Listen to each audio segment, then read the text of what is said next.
بسم اللہ الرحمن الرحیم الحمد للہ رب العالمین والصلاة والسلام علی اشرف الانبیاء وسادۃ الاتقیاء وسید المرسلین خاتم النبیین محمد وعلی آلہ واہل بیتہ وصحبہ اجمعین اما بعد فقد قال اللہ تبارک وتعالی انا نحن نزلنا علیک القرآن تنزیلا فاصبر لحکم ربک ولا تطع منهم آثما او کفورا واذکر اسم ربک بکرۃ واصیلا ومن اللیل فاسجد له وسبح لیلا طویلا صدق اللہ العظیم۔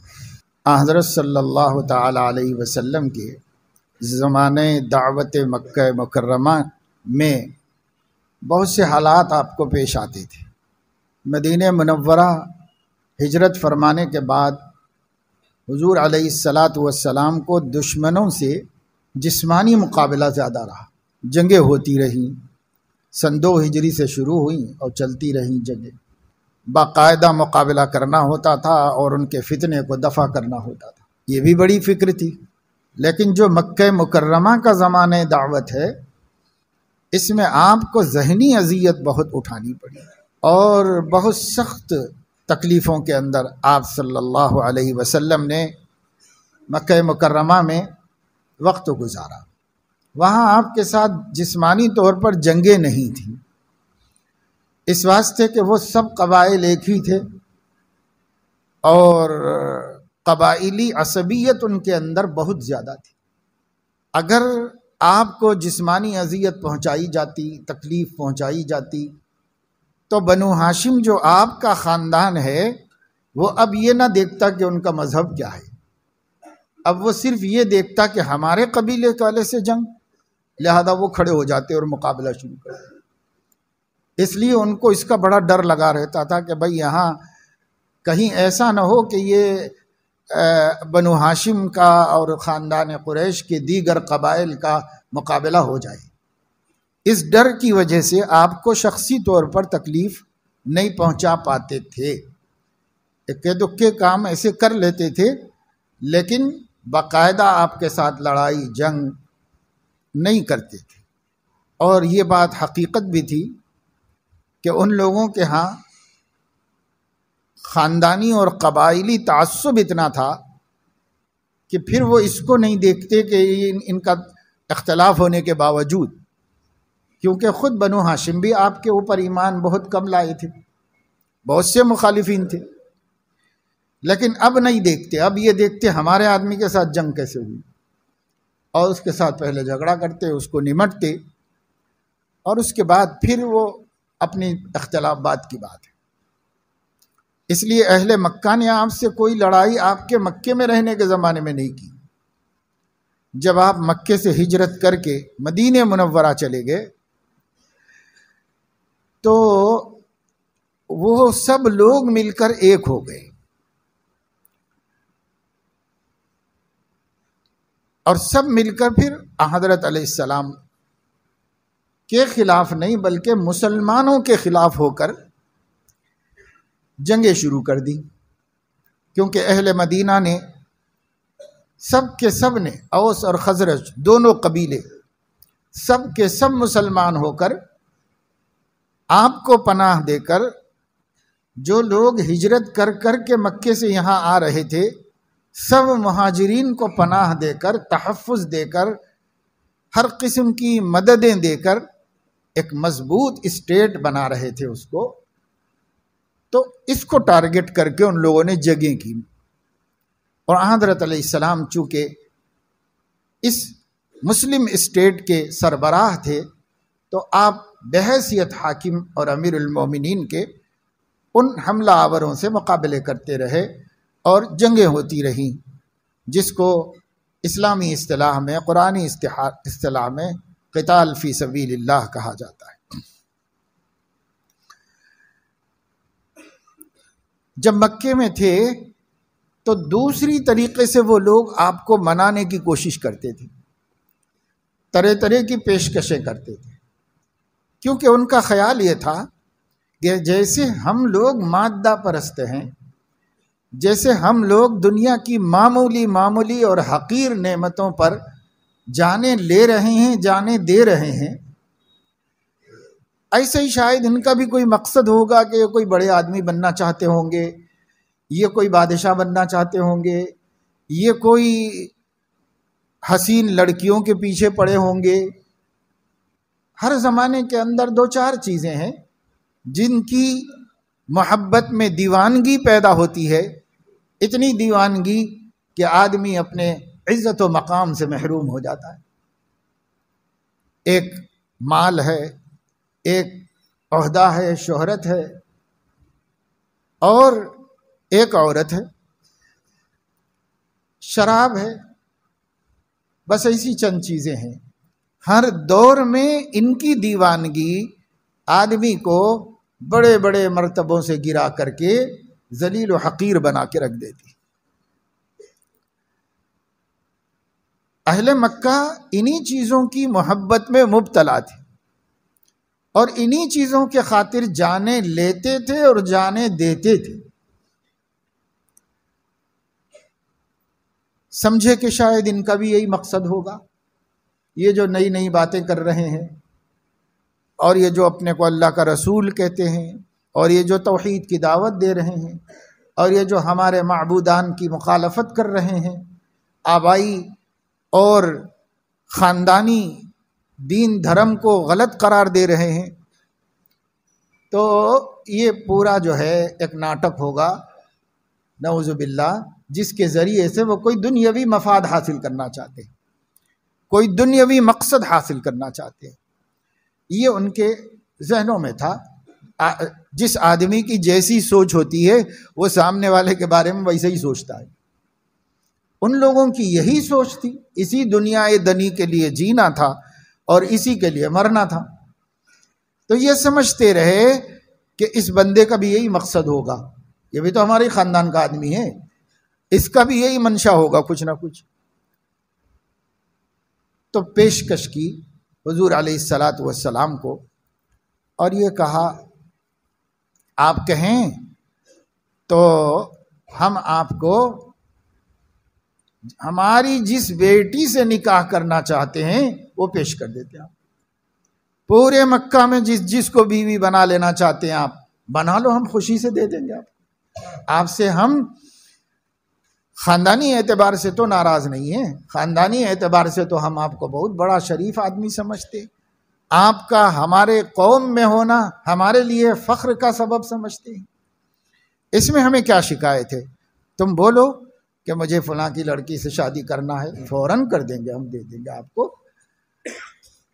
اور اگر مال چاہیے تو بولو، جتنا مال اہل مکہ کے پاس ہے ہم سب اپنا مال جمع کر کے اکٹھا کر کے تم کو دے دیں۔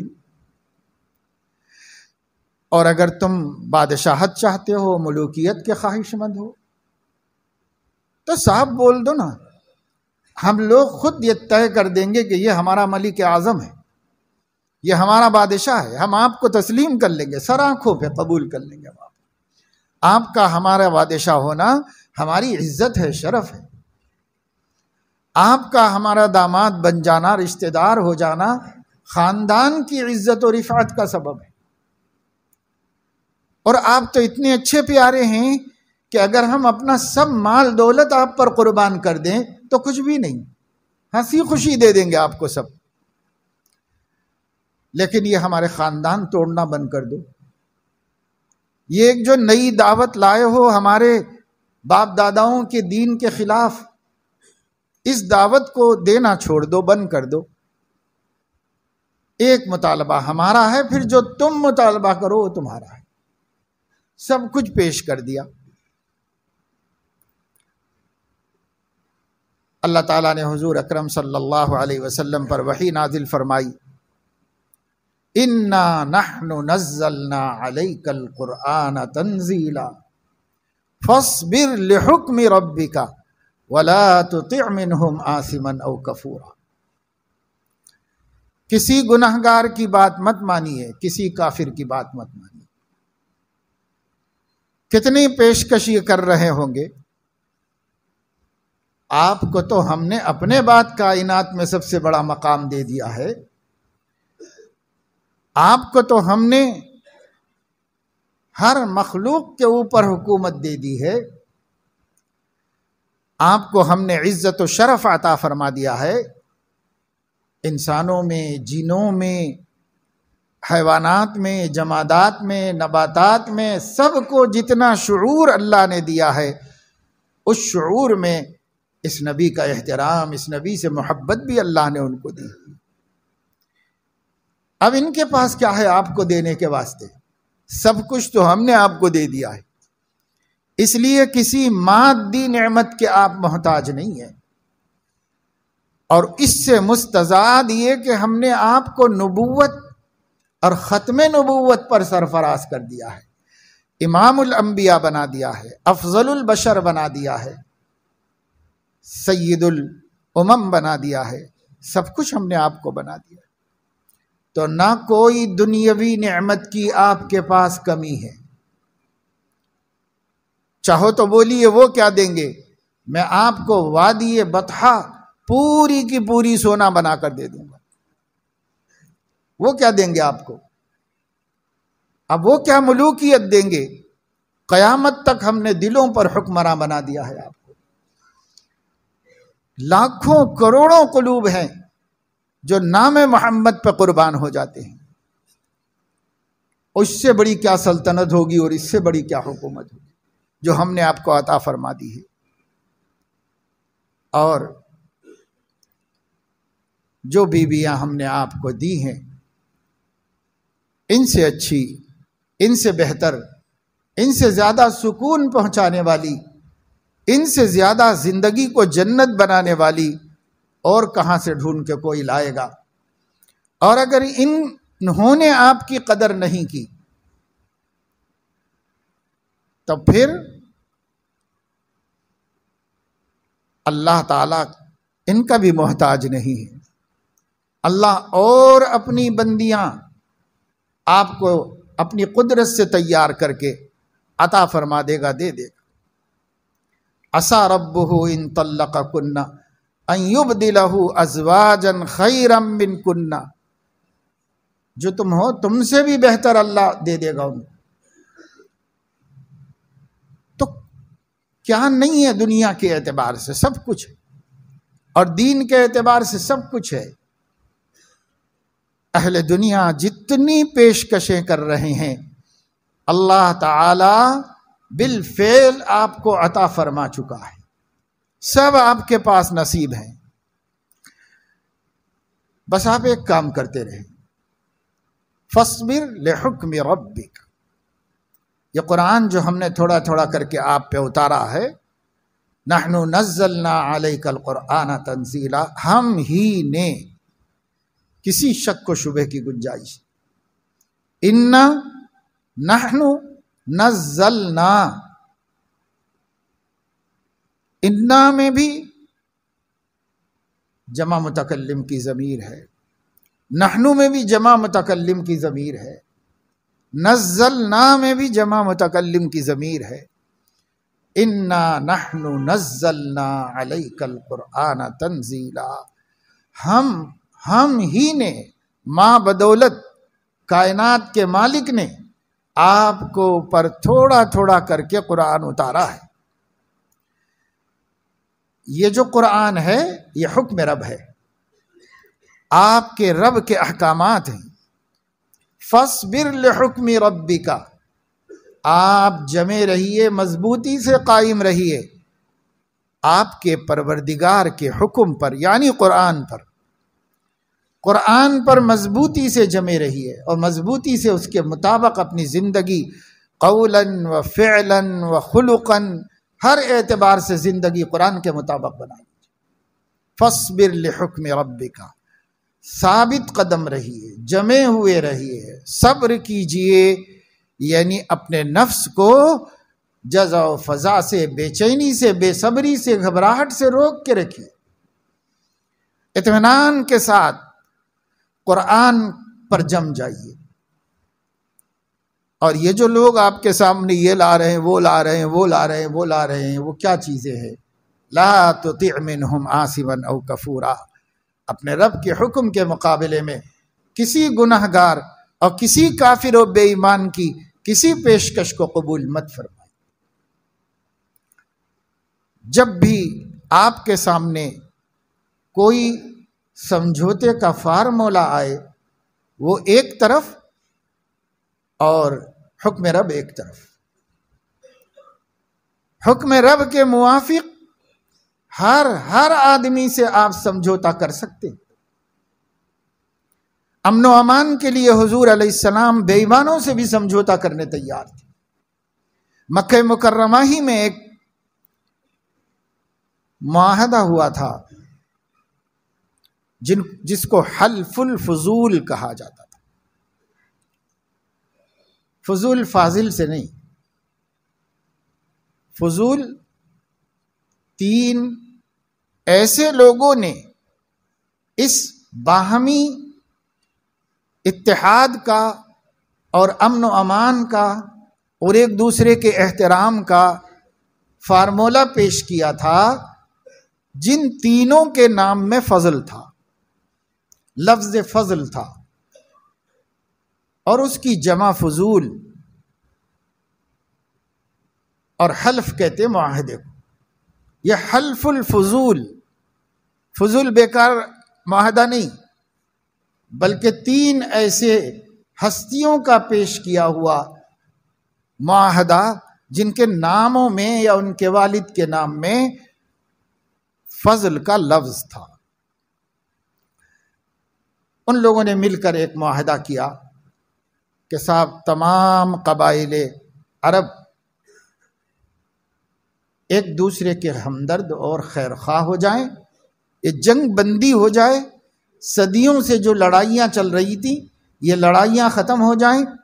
اب ہم لڑتے لڑتے بیزار ہو چکے ہیں، قبیلے ختم ہو چکے ہیں، جوان مٹ گئے ہیں، سب زندگیاں برباد ہو گئی، خاندان برباد ہو گئے ہیں، کب تک لڑیں گے ہم لوگ؟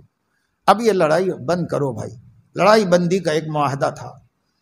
اس معاہدے پر دستخط کرنے والوں میں حضور اکرم صلی اللہ تعالی علیہ وسلم بھی تھے۔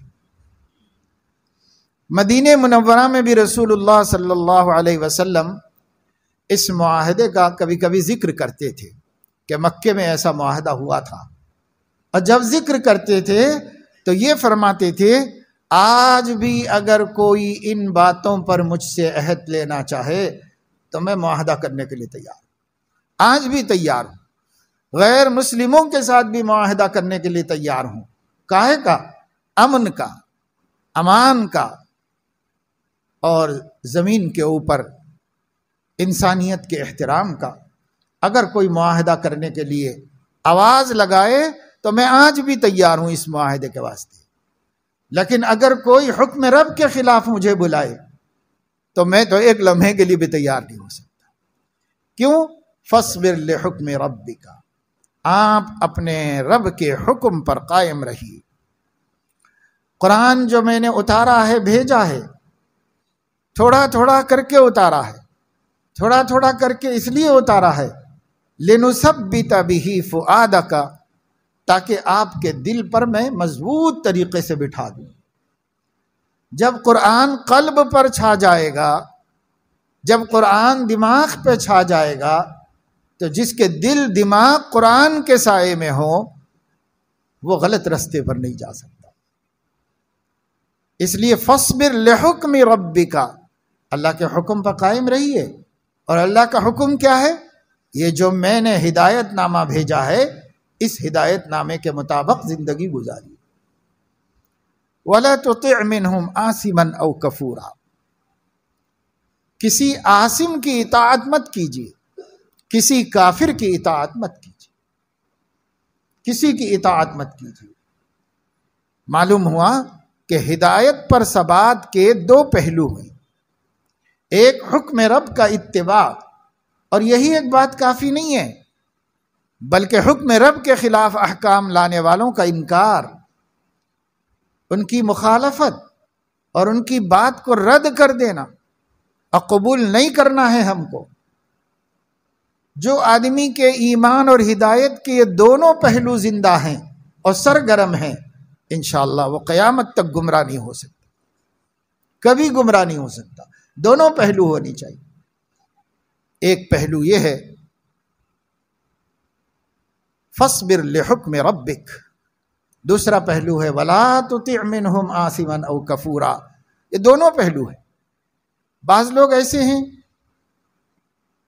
بڑے بڑے قائدین میں بھی ہیں، بڑے بڑے داعیین میں بھی ہیں، تحریکوں کے بانیین میں بھی ہیں، جو ایک بات تو مان رہے ہیں اور دوسری بات کے بارے میں ڈھیلے اور نرم پڑے ہوئے ہیں۔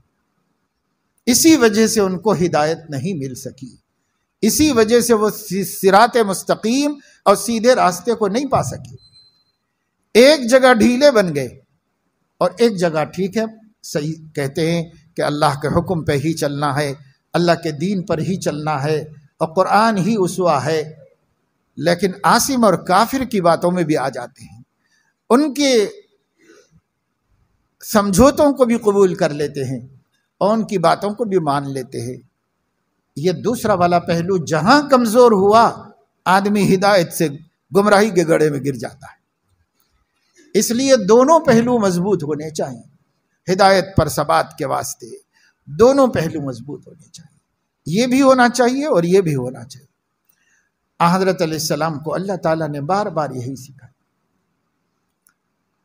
اللہ تعالیٰ نے فرمایا کہ اگر یہود و نصارہ سمجھوتا کرتے ہیں تو آپ سمجھوتا کر لے سکتے ہیں ان کے ساتھ، امن و امان کا سمجھوتا، لیکن اگر وہ دین کے خلاف کوئی بات لے کے آتے ہیں تو پھر آپ ان کو ایک ہی جواب دے دیں، ان ھدی اللہ ھو الھدی، جس کو اللہ نے ہدایت کہا ہے وہی ہدایت ہے اور ہم اس کو نہیں چھوڑنے والے ہیں۔ اور اللہ نے قرآن کو ہدایت کہا ہے، اور جو حضور علیہ الصلاۃ والسلام کی سنتیں ہیں وہ بھی قرآن ہی کا بیان ہے۔ اس لیے جب قرآن کہا جاتا ہے تو حضور علیہ الصلاۃ والسلام کو جو بیان قرآن دیا گیا ہے وہ جدا نہیں ہوتا، الگ نہیں ہوتا، وہ ساتھ ہی میں ہوتا ہے اس کے۔ اس لیے جب بھی کہا جائے قرآن تو قرآن و سنت مراد ہوتے ہیں، کیونکہ ان دونوں کا مجموعہ ہدایت ہے۔ ان ھدی اللہ ھو الھدی، اللہ نے جس کو ہدایت فرمایا ہے بس وہی ہدایت ہے۔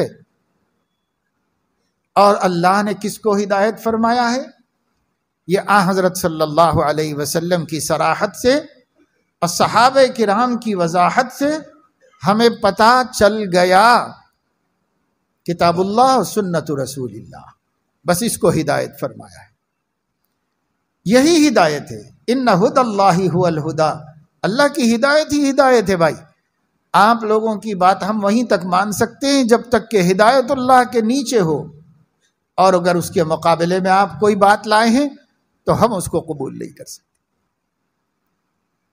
آج جتنے مسلمان بھٹک رہے ہیں، گمراہ ہو رہے ہیں، مرتد ہو رہے ہیں، یہ سب یک طرفہ جاننے کی وجہ سے، دوسرے طرف کو جانتے ہی نہیں، ایک طرف کو جان رہے ہیں، مان رہے ہیں کہ اللہ کی ماننا چاہیے، مان رہے ہیں کہ کامیابی کتاب و سنت میں ہے، مان رہے ہیں کہ دین ہی نجات دینے والا ہے، اور اس کو نہیں مان رہے ہیں کہ عاصم و کافر کی بات نہیں مانی جائے گی، اس کو نہیں مان رہے، ان کی بات نہیں مانی جائے گی، کیونکہ لا تطیع، اللہ نے نبی سے فرمایا نہیں کیجیے گا اطاعت ان کی۔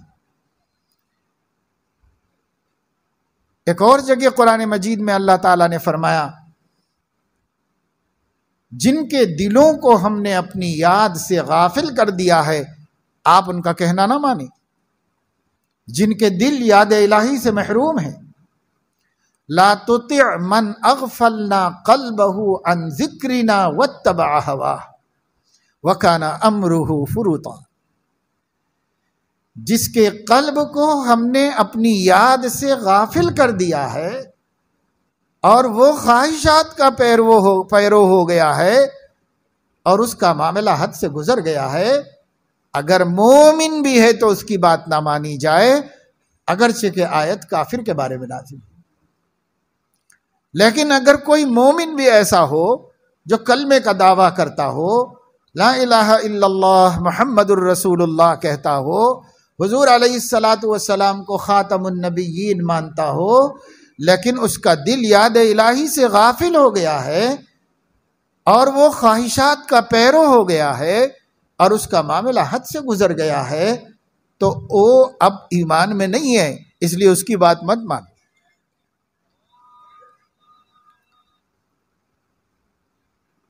جیسے یونس گوہر شاہ ہے، اس کا مرشد جو ہے ریاض گوہر شاہ تھا، جاہل گنوار میکینک تھا، کچھ نہیں پتا تھا دین ایمان کیا ہے، کاروباری تنگیوں میں مبتلا ہوا اور مختلف کاروبار کر کے دیکھتا رہا، لیکن اس کو کوئی کاروبار میں برکت نہیں ہوئی، تو اس کو یہ کاروبار بہت اچھا لگا کہ مرشد بن جائے، نظر و نیاز آنا شروع ہو جائیں گے، اب بیٹھے اس کے لیے کرنا کچھ بھی نہیں پڑتا ہے، بڑی سی داڑھی رکھ لو، بڑی سی پگڑی باندھ لو، کوئی رنگین کپڑا پہن لو اور ایک بڑی تسبیح لے لو، بیٹھ جاؤ کہیں پر، خرچہ بھی نہیں ہے اس کے اندر۔ حضرت حکیم الامت رحمت اللہ علیہ فرماتے تھے، جس کو پیر بننا ہو کہیں چلے جاؤ، جس کو انسان بننا ہو میرے پاس آؤ، میں انسان بناؤں گا اس کو۔ پیر بننا ہے تو کہیں چلے جاؤ، اس میں تو کچھ بھی نہیں ہے، بیٹھے بیٹھے بن جاؤ گے۔ کتنے لوگوں نے ایسے ہی لوگوں کو الو بنا دیا ہے، اس کو بھی کچھ نہیں آتا تھا، جاہل گنوار مطلق تھا، بس ایک مرشد بن گیا اور جو باتیں دماغوں میں آنے لگیں اور پٹانگ وہ سب لوگوں کو بتا کے ذکر کر کے اس میں بٹھا دیا اور بہت سے لوگوں کو گمراہ کر دیا۔ پھر وہ اپنے انجام کو پہنچ گیا تو یہ صاحب نے ان کی جگہ لی، یونس صاحب نے ان کی جگہ لے کر کے جس ملک کا رہنے والا تھا، اس ملک میں تو چونکہ مسلم حکومت ہے، وہاں پر مسلمانوں کا غلبہ ہے، وہاں تو چلے گی نہیں اور دال گلے گی نہیں، لہذا ہر گمراہ کن فتنہ اور فرقہ جب وجود میں آتا ہے تو جو اس کا سربراہ ہوتا ہے اس کو برٹش گورنمنٹ اپنے پناہ میں لے لیتی، ہر گمراہ کا قادیانی وہیں بیٹھا ہوا ہے اور یونس شاہ بھی وہیں پر بیٹھا ہوا ہے، اور جتنے فرقے اس وقت میں دنیا میں غارت گری پھیلا رہے ہیں سب انگلینڈ میں بہت سیف محفوظ بیٹھے، اور کہا جاتا ہے کہ انگلینڈ میں بھی ایک بہت پاش ایریا ہے جہاں بڑے بڑے لوگ رہتے ہیں، سیکورٹی رہتی ہے اور بہت محفوظ علاقہ کہلاتا ہے، گرین زون، اس میں ملتا ہے ان لوگوں کو بنگلہ، جس سے آپ برٹش گورنمنٹ کی مسلم دشمنی آج تک کس حد تک کو پہنچی ہوئی ہے اس کا آپ اندازہ کر سکتے۔ ہر گمراہ فرقے کے بانی مبانی کو یا تو اسرائیل یروشلم میں بنگلہ دیتا ہے یا پھر برٹش حکومت لندن میں دیتی ہے اور محفوظ رکھتی ہے ان کو۔ ہمارے ہاں حیدرآباد میں بھی بہت پھیل چکا ہے، پھیلتا جا رہا ہے، ذکر کے نام پہ مجلسیں ہو رہی ہیں اور شرک سکھایا جا رہا ہے، ہم لوگ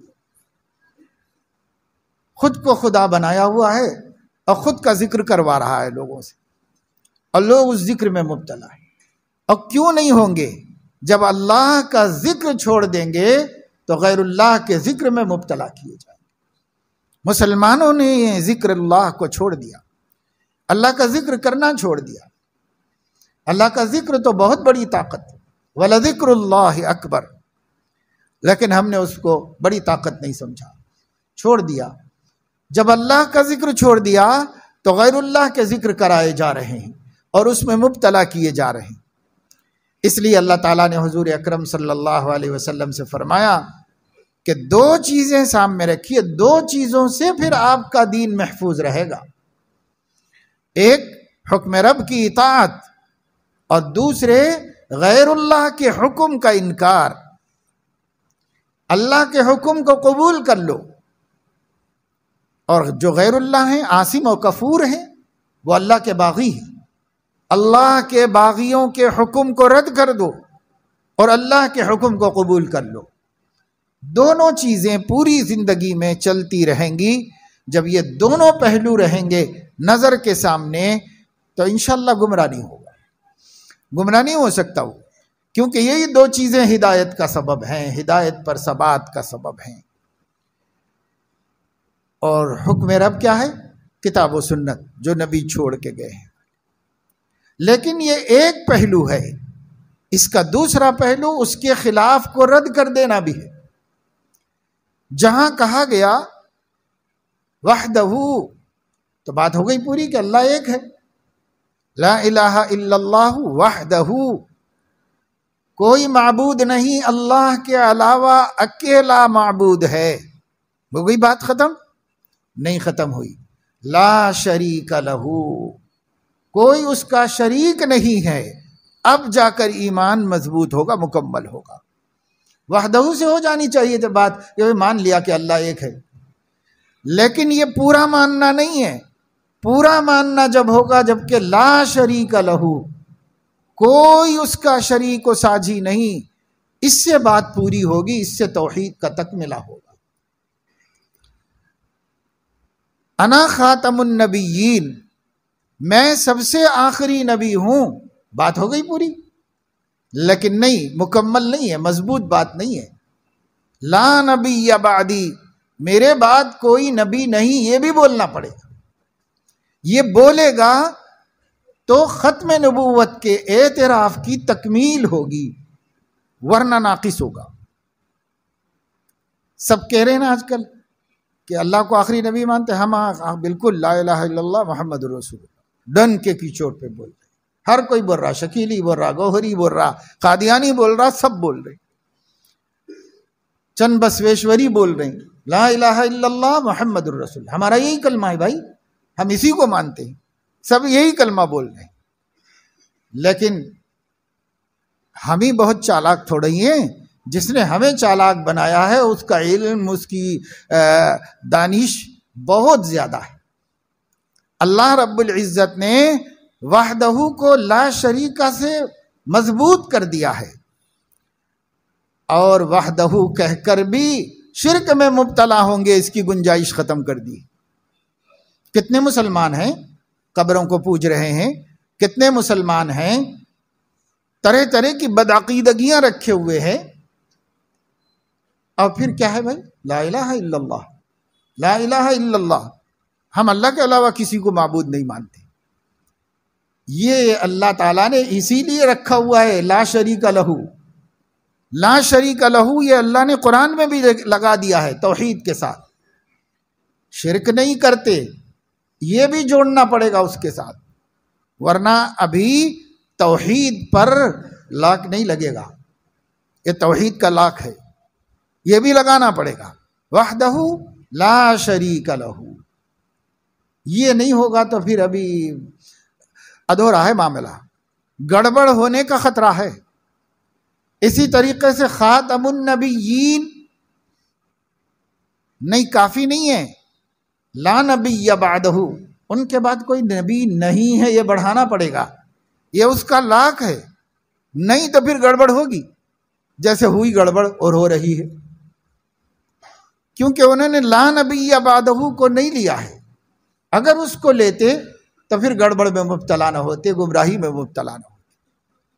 اس لیے بھائی اللہ تعالیٰ نے تو بڑا مضبوط دین ہمیں دیا ہے، لیکن ہمیں علم نہیں، علم حاصل کرنے کا شوق بھی نہیں ہے۔ یہ فتنوں کا دور ہے، اشتباہ کا دور ہے، التباس کا دور ہے، اختلاط کا دور ہے، افکار کے ٹکراؤ کا دور ہے، خیالات اور مذاہب کے مقابلے اور جنگ کا دور ہے۔ آج دنیا کے اندر جسمانی جنگیں نہیں ہو رہی ہیں، آج دنیا کے اندر فکری اور نظریاتی جنگیں ہو رہی ہیں، اور ان جنگوں میں مسلمان ہار رہے ہیں، ہار رہے ہیں، ہار رہے ہیں۔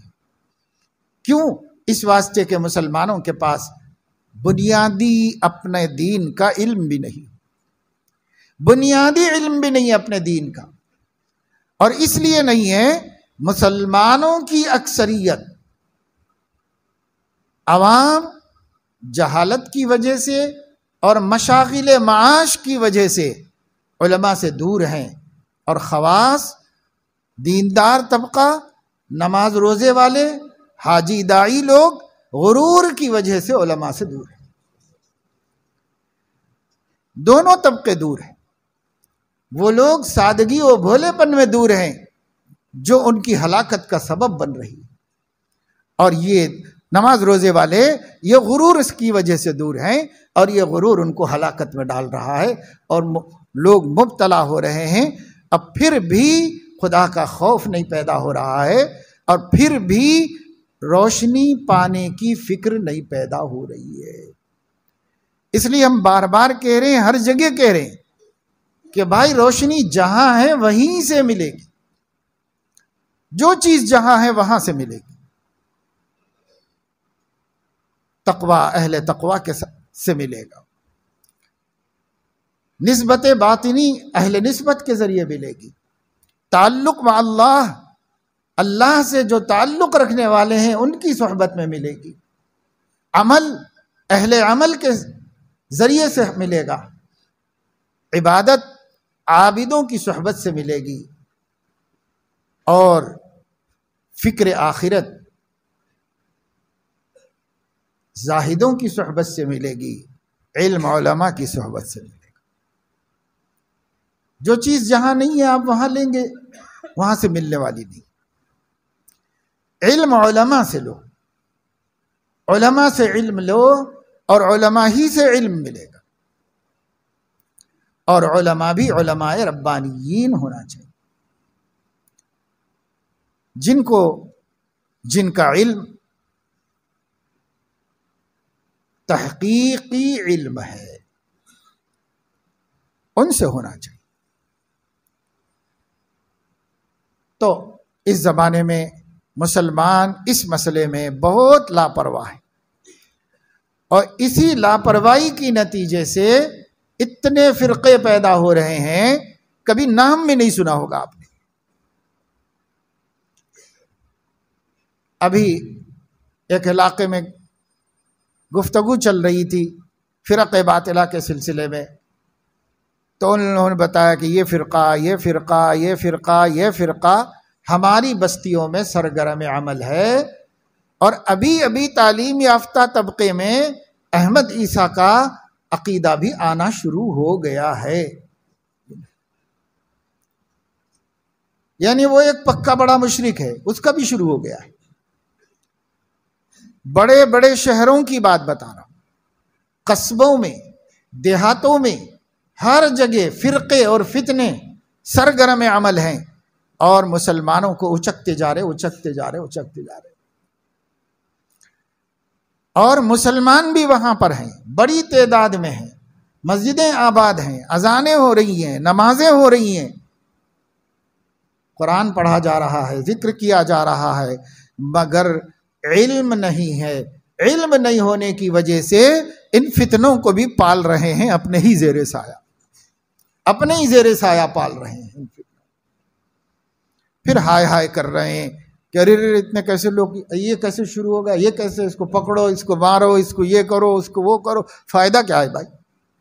اس ملک میں تو ہم کسی کو ماریں گے تو ہم خود جا کر جیل میں بیٹھیں گے۔ کیا فائدہ ہے جب آپ کو پتا ہے کہ اس ملک کا دستور ہر شخص کو اپنے فکر و نظر کی دعوت دینے کا حق دیا ہوا ہے، تو برابر دیں گے، ہمیں معلوم ہے، کیونکہ جب قانون میں ہم کو اجازت ہے، دوسرے کو بھی اجازت ہے، اور اس اجازت سے ان کو اتنی بڑی قوت حاصل ہے کہ ہم قانون کے دائرے میں ملک کے اندر کوئی جرم کیے بغیر لوگوں کو بھٹکا رہے ہیں۔ ہم کوئی قانونی جرم نہیں کر رہے ہیں، ہمارے اوپر کوئی کیس نہیں ہو سکتا۔ ہاں میرے خیالات ہیں بھائی، کوئی نہ مانے، مگر مجھے پرچار کا حق تو ہے۔ تو وہ کر رہا ہے. ہمیں معلوم ہے کہ ایسا ہو سکتا ہے. جب ہو سکتا ہے تو ہم سمجھ رہے ہیں ہم ہی کو حق ہے, ہم جو کر رہے ہیں ہم ہی کوئی دوسرا کر ہی نہیں سکتا. یہ ہم سمجھ رہے ہیں. کیوں نہیں کر سکتا بھائی؟ جو حق تم کو ملا ہے ملک سے, وہی حق اس کو بھی ملا ہوا ہے. ملک کو اس سے کیا مطلب ہے کہ وہ ہمارے نظریے کے مطابق اہل حق ہے یا اہل باطل ہے؟ ملک کو اس سے کیا مطلب ہے؟ دستور کو اس سے کیا مطلب ہے؟ کوئی بھی کرو, شرک کی تبلیغ کرو, کفر کی تبلیغ کرو, بغاوت کی تبلیغ کرو, جس کا جو مذہب دھرم ہے اس کی تبلیغ کرو. ملک منع نہیں کر رہا, قانون منع نہیں کر رہا اس کو. جب ایسا ہے تو ہمیں مان کے چلنا چاہیے نا کہ ہر باطل یہاں پر تبلیغ کر رہا ہوگا, کہیں کر رہا ہوگا, اڑوس میں پڑوس میں, ہمارے گھر میں, ہماری عورتوں میں, ہمارے بچوں میں, ہمارے کالج میں, ہماری یونیورسٹی میں کر رہا ہوگا. کر رہے ہونے کا خطرہ لگا ہوا ہونا چاہیے تھا. اور جب یہ خطرہ لگا ہوتا تب لگا ہوتا جب ہمارے سامنے ہوتا وَلَا تُطِعْ مِنْهُمْ آثِمًا أَوْ كَفُورًا. جب یہ ہمارے سامنے ہوتا تب ہمیں یہ خطرہ لگا ہوا ہوتا. لیکن ہمارے سامنے تو یہ سب نہیں ہے. کیوں نہیں ہے؟ اس لیے نہیں ہے کہ ہماری اٹھک بیٹھک علماء کے پاس نہیں, بہت دور ہیں علماء سے. بلکہ نفس و شیطان نے طرح طرح کے ان کے عیوب ہمارے سامنے کھول کے رکھ دیے ہیں. ہم ان پر تنقیدیں کر کر کے اپنے دل کو تسلی دے رہے ہیں اور اپنی جہالت پر قناعت کر کے بیٹھے. کیونکہ نفس یہ کہتا ہے کہ اگر یہ لوگ قریب ہو جائیں گے علم کے تو پھر ان کی ہدایت مضبوط ہوتی چلی جائے گی, ہدایت مضبوط ہوتی جائے گی. یاد رکھیے, عقیدہ کہتے ہی ہیں اس چیز کو جس پہ عمل نہیں کیا جاتا. عقیدے کا عمل سے کوئی تعلق نہیں ہوتا. عقیدہ وہ چیز ہے جو تصدیق و تسلیم سے تعلق رکھتا ہے, عمل سے تعلق نہیں رکھتا. اس لیے نفس و شیطان ہمیں اعمال میں تو لگا دیے ہیں, عقائد کی طرف سے بے خبر کر دی. اور کہتے ہیں ہم تو ماشاءاللہ نمازی ہیں, ہم تہجد گزار ہیں, ہم فلاں ہیں, ہم فلاں ہیں, الحمدللہ ہم یہ کر رہے ہیں, الحمدللہ ہم وہ کر رہے ہیں. سب کر رہے ہو بھائی, یہ ایک پہلو ہے. اگر علم تمہارے پاس نہیں ہوگا, عقیدہ سلامت نہیں ہوگا, حق کے مقابلے میں باطل کی تمہیں پہچان نہیں ہوگی, تم نہیں سمجھ سکو گے کہ کیا ہدایت ہے کیا ضلالت ہے, تو ایک دن تم بھی ضلالت کے شکار ہو سکتے ہو. اس لیے کہ جانتے ہی نہیں ہو کہ ہدایت کی حد کہاں ہے اور ضلالت کہاں سے شروع ہو رہی ہے. پتہ ہی نہیں ہے, علم ہی نہیں ہے, فرق ہی نہیں معلوم ہے. بلکہ ایک بڑے آدمی, صاحب علم تو نہیں لیکن صاحب عمل اور بڑے مجاہد اور بڑے عمل والے آدمی, بہت نام نہاد مقبول معروف شخصیت ہے, یہاں تک کہہ رہے ہیں کہ یہ جو علماء فرق باطلہ کے بارے میں تذکرہ کرتے رہتے ہیں, اسی کی وجہ سے فرق باطلہ پیدا ہو رہے ہیں اور بڑھ رہے ہیں, اسی کی وجہ سے ہو رہے ہیں. اگر یہ لوگ نہ کرتے تو کوئی فرقہ باطل نہیں ہوتا, سب حق ہی حق ہوتا. اب ماتم کرنے کو جی چاہتا ہے کہ کیا کریں, ان کی عقلوں کو کیا ہو گیا ہے. یہ قائدین ہیں, یہ بڑے بڑے طبقے کو لے کے چل رہے ہیں اور صاف کہہ رہے ہیں کہ فرق باطلہ کا ذکر ہی نہیں ہونا چاہیے, نواقض ایمان کا ذکر ہی نہیں کرنا چاہیے, صرف ایمان کا ذکر کرنا چاہیے اور دوسری چیزوں کا ذکر ہی نہیں ہونا چاہیے.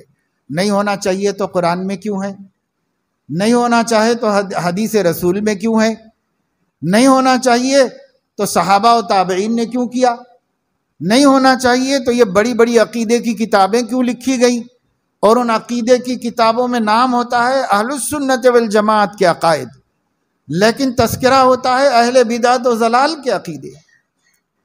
اگر نہیں ہونا چاہیے تو ہر مدرسے کی درسگاہ میں دورہ حدیث شریف میں امام بخاری کی کتاب کا پہلی کتاب اور آخری کتاب کتاب الایمان اور کتاب التوحید میں فرق باطلہ کا رد کیوں کیا جاتا ہے؟ سارا زور تو ان دو کتابوں میں لگتا ہے، پورے سال میں شروع کی کتاب اور آخر کی کتاب۔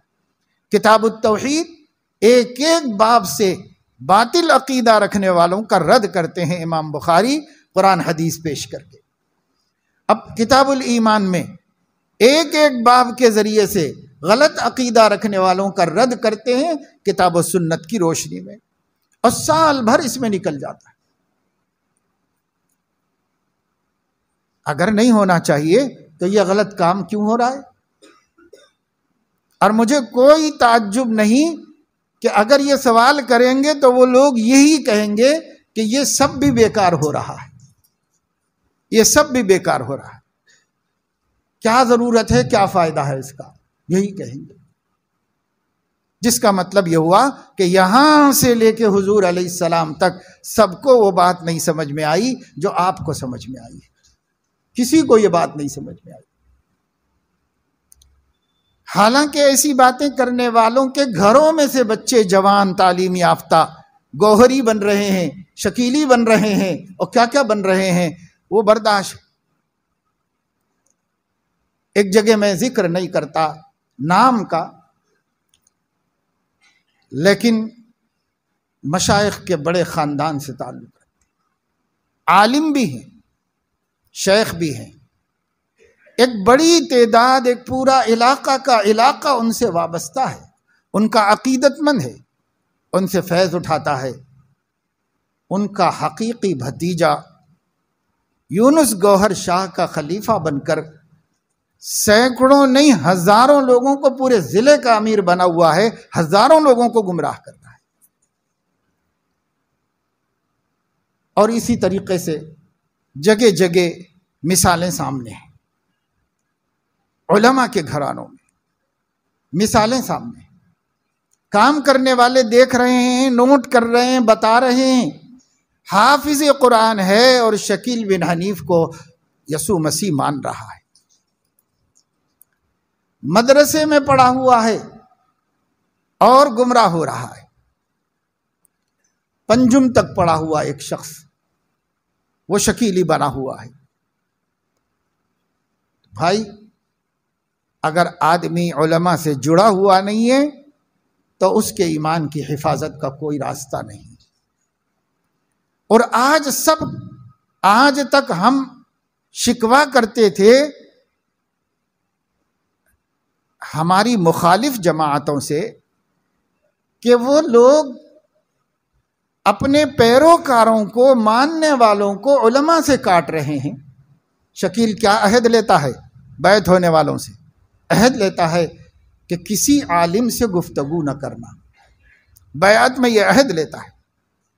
بیعت کر کے آنے والے بتا رہے ہیں کہ ہم سے عہد لیا گیا، ہم بیعت کر چکے ہیں عیسیٰ کے ہاتھ پر کہ کسی عالم سے ہمیں بات نہیں کرنا ہے، یعنی اس لیے ہم کسی قیمت پر بات نہیں کریں گے، کسی عالم سے نہیں کریں گے، آپ چاہے کتنا ہی ہماری زبان کھلواؤ، ہم نہیں بات کرنے، کیونکہ ہم بیعت کر چکے ہیں کہ عالم سے بات نہیں کریں گے۔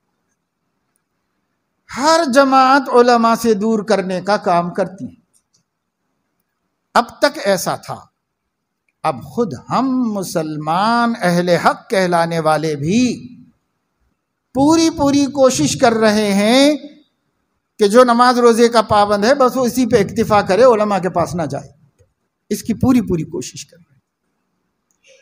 یہ گمراہی کا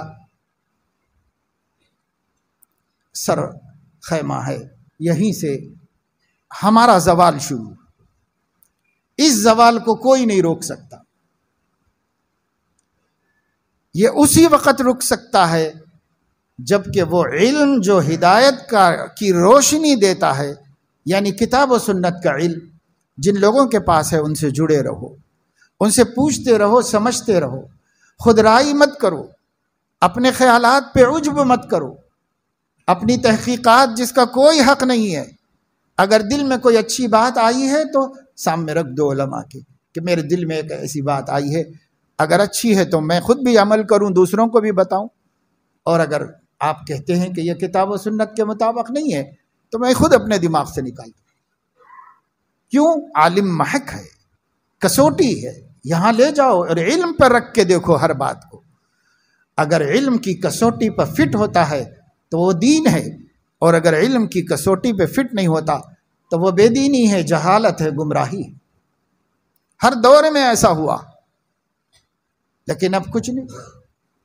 ہمارے طلباء ایک کتاب عربی ادب کی پڑھتے ہیں، نفحۃ العرب، اس میں جتنے قصے واقعات ہیں سب تاریخ سے مستند طور پر ہیں۔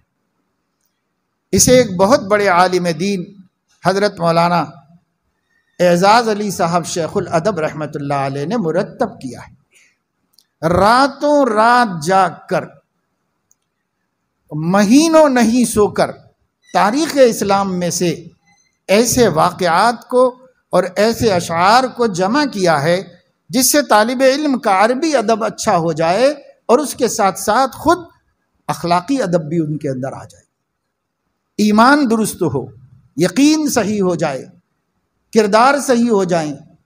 ان سب چیزوں کو ملحوظ رکھ کر ایک کتاب نصاب کی بنائی گئی۔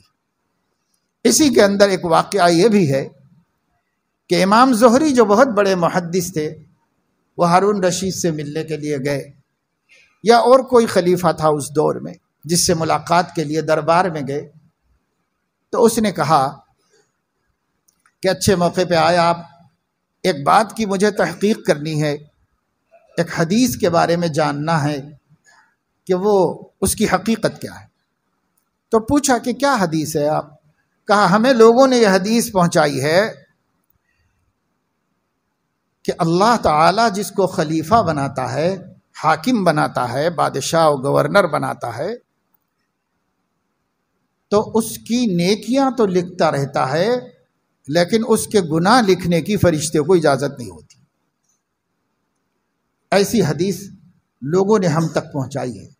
وہی لوگ جو چاپلوس قسم کے ان کے ہوں گے، کوئی پہنچایا ہوگا اس کو، کہ ایسی حدیث ہم تک پہنچی ہے، لیکن آپ محدث ہیں، حدیثوں کو جاننے والے ہیں، میں اس کی تحقیق کرنا چاہتا ہوں کہ کیا واقعی یہ حدیث ہے، اس کی تحقیق کرنا چاہتا ہوں۔ انہوں نے حدیث کا مضمون سنتے ہی کہا باطل یا امیر المومنین، امیر المومنین بالکل من گھڑت، غلط، اپنے دماغوں سے بنا لی ہوئی، نبی کی بات نہیں ہو سکتی۔ بادشاہ نے کہا اتنی جلدی مت کیجیے، تو سوچئے، غور کیجیے، غور کر کے سوچ سمجھ کے ہو سکتا ہے ذخیرہ احادیث میں کہیں ہو تو ہوگا، کوئی تو روایت ایسی آئی ہوگی، یوں ہی تھوڑی لوگ بول رہے ہیں، ایسے تھوڑی میرے تک پہنچ گئی ہے۔ تو کہا کہ بھئی میں نے غور کر لیا۔ کہا کہاں غور کر لیا؟ کہا کتاب اللہ میں غور کر لیا۔ کہا کتاب اللہ کی کون سی آیت میں غور کیا؟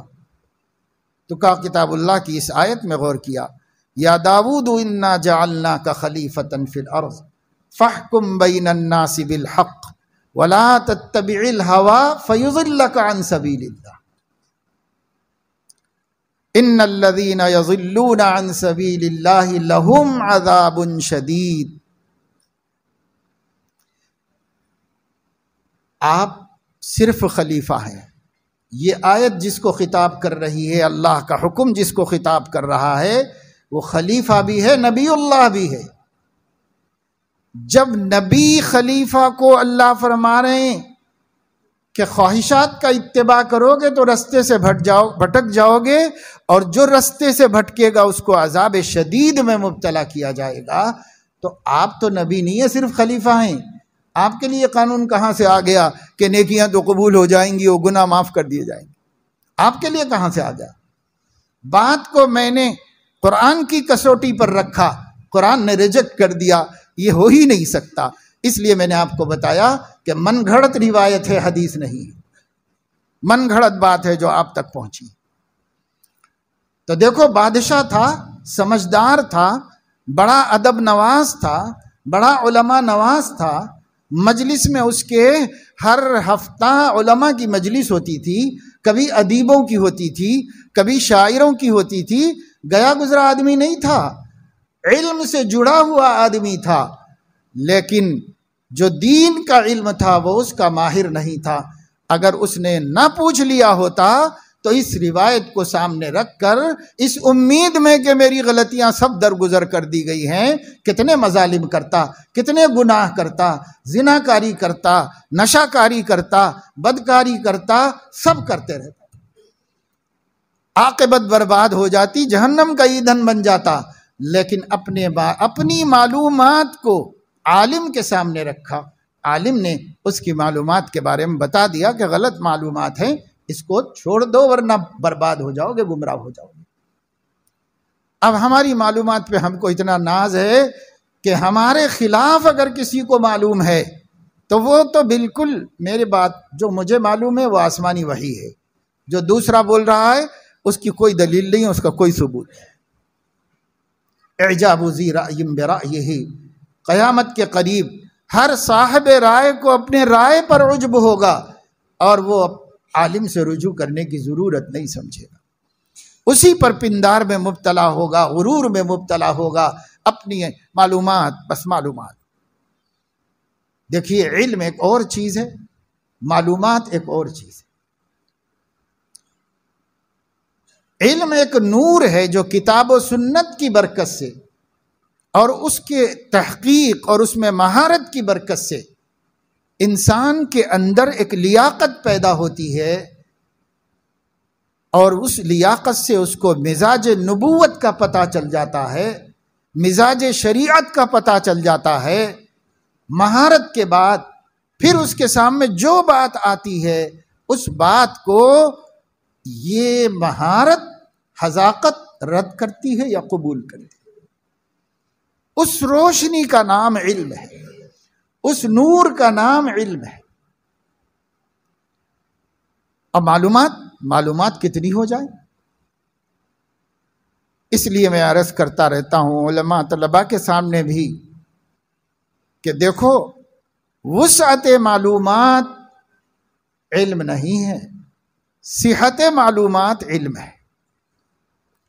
وسعت بہت جاننے والے سے ہم مرعوب ہو جاتے ہیں، صاحب زبردست مورخ، ارے کیا اس کو، ہم کو بھی نہیں معلوم ہے اتنی باتیں، وہ بڑا عالم معلوم ہوتا ہے۔ وسعت معلومات کا نام علم نہیں ہے، صحت معلومات کا نام علم ہے۔ آپ تھوڑا جانتے ہو مگر صحیح جانتے ہو، یہ علم ہے، اور کوئی بہت جانتا ہے مگر غلط جانتا ہے، وہ علم نہیں ہے، اس کو علم نہیں کہتے۔ علم روشنی ہے جو صراط مستقیم دکھا سکے، اگر وہ روشنی صراط مستقیم نہیں دکھا رہی ہے، ادھر ادھر بھٹکا رہی ہے، معتزلہ کی طرف، خوارج کی طرف، روافض کی طرف، جہمیہ کی طرف، مرجیہ کی طرف، کرامیہ کی طرف، کدھر کدھر لے کے جا رہی ہے۔ کیوں؟ معلومات تو بہت ہیں مگر صحت معلومات نہیں، کسی نے سند نہیں دی کہ آپ کی معلومات صحیح، سیلف اسٹڈی ہے، خوب جانکاری ہے۔ ہم علماء بھی مرعوب ہو جاتے ہیں، ارے بھائی آپ کے پاس زیادہ ذخیرہ نہیں ہوگا معلومات کا، لیکن جو ہے وہ مستند ہے، معتبر ہے، اس پر آپ کو اطمینان ہونا چاہیے۔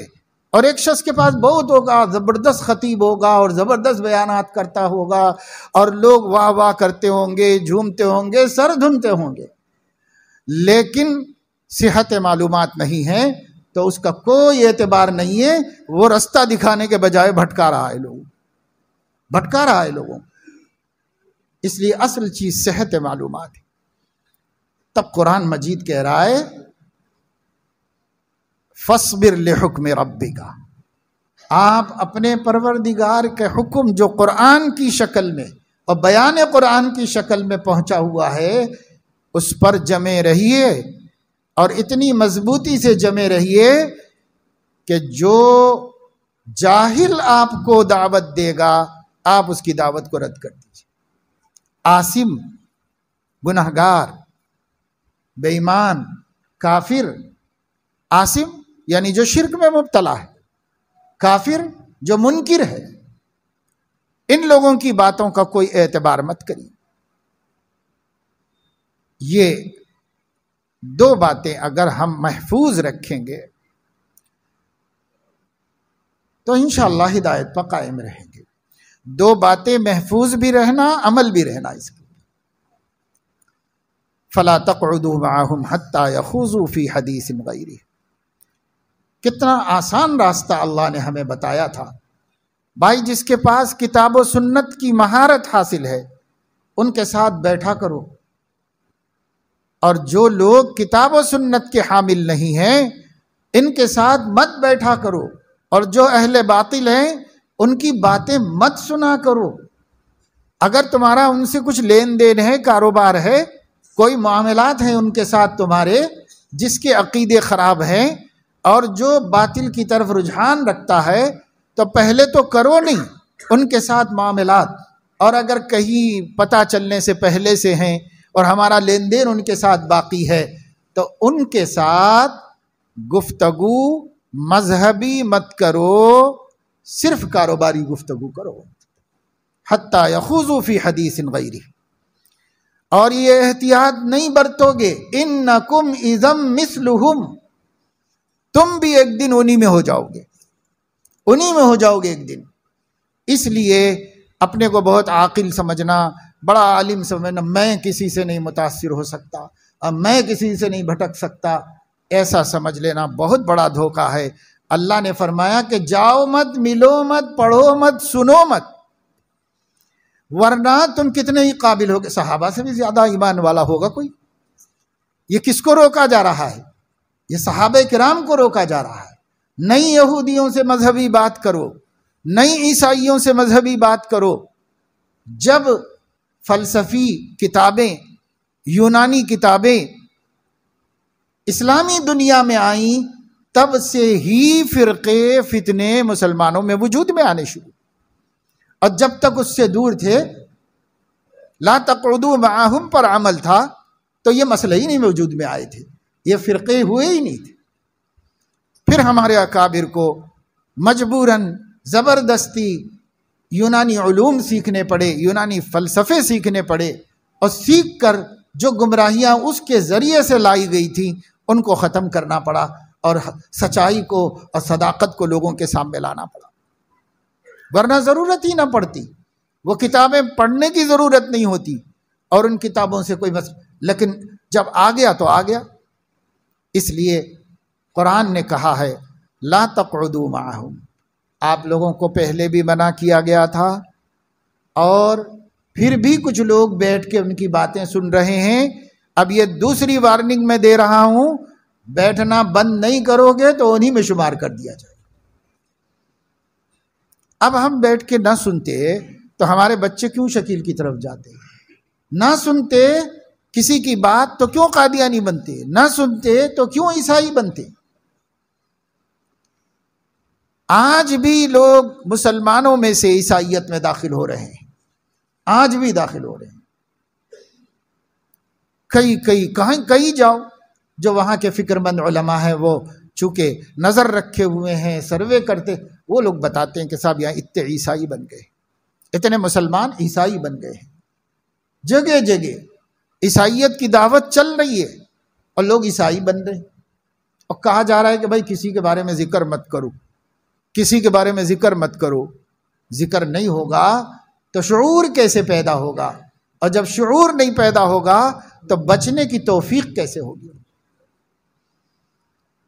اس لیے فرق باطلہ کا بھی ساتھ ساتھ میں ذکر ہونا چاہیے، اہل السنت والجماعت کے عقائد کا بھی ذکر ہونا چاہیے، اہل السنت والجماعت کے عقیدوں کا بھی ذکر ہونا چاہیے، اور فرق باطلہ کا بھی مذاکرہ ہوتے رہنا چاہیے۔ یہ علماء کی ذمہ داری ہے، ہر علاقے میں ہر جگہ شعور بیداری مہم چلائیں، کیونکہ اب انڈر گراؤنڈ ہمارے میں گھس کے ہماری جیسی شکلیں بنا کر لوگ گمراہیاں پھیلا رہے ہیں۔ دھوکہ نہیں کھا رہا ہے آدمی دیکھ کے کہ صاحب مسنون زلف ہے، مسنون داڑھی ہے، ٹوپی پہنا ہوا ہے، لنگی کرتا پہنا ہوا ہے، صف اول میں نماز پڑھ رہا ہے، سنت نوافل جی لگا کے پڑھ رہا ہے۔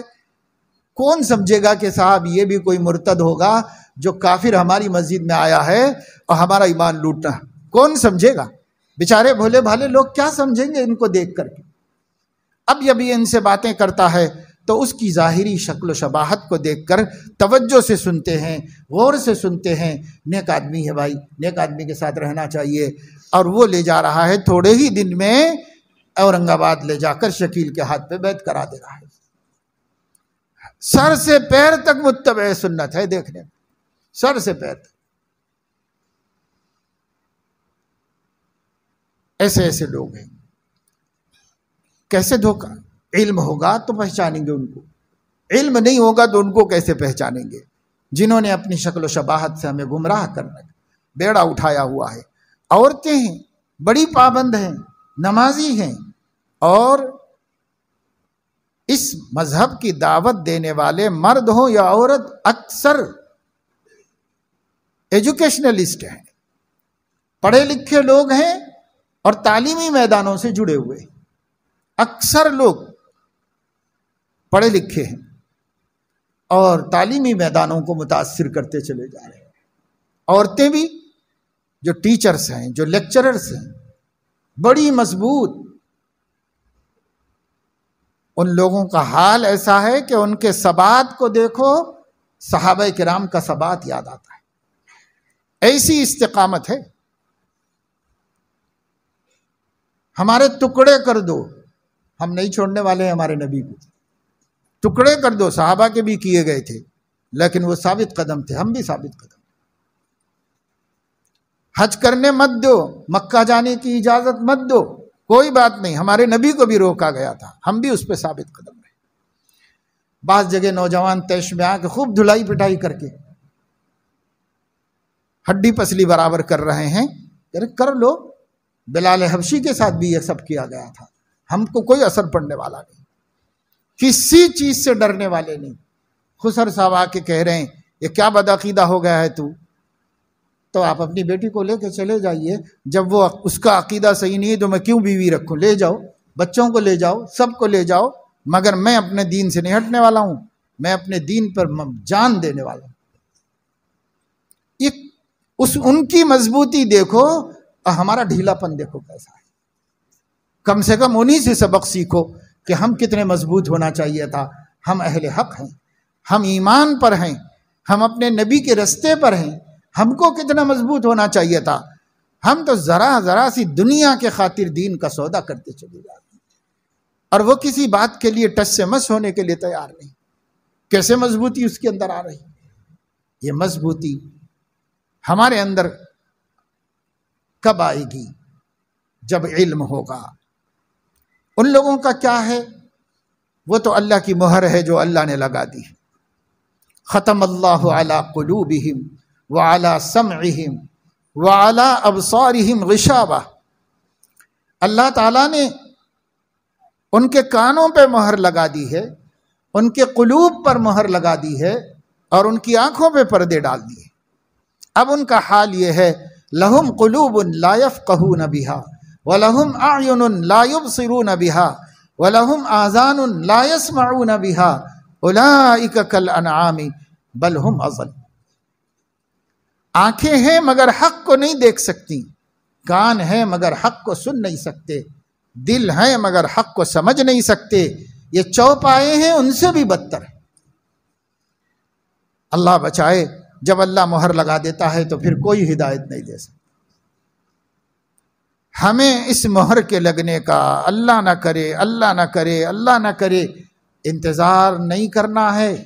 ہمیں اس سے پہلے علم حاصل کرنا ہے، اس سے پہلے حق و باطل کو سمجھ جانا ہے، اس سے پہلے اپنے عقائد کو کتاب و سنت کے مطابق بنا لینا ہے.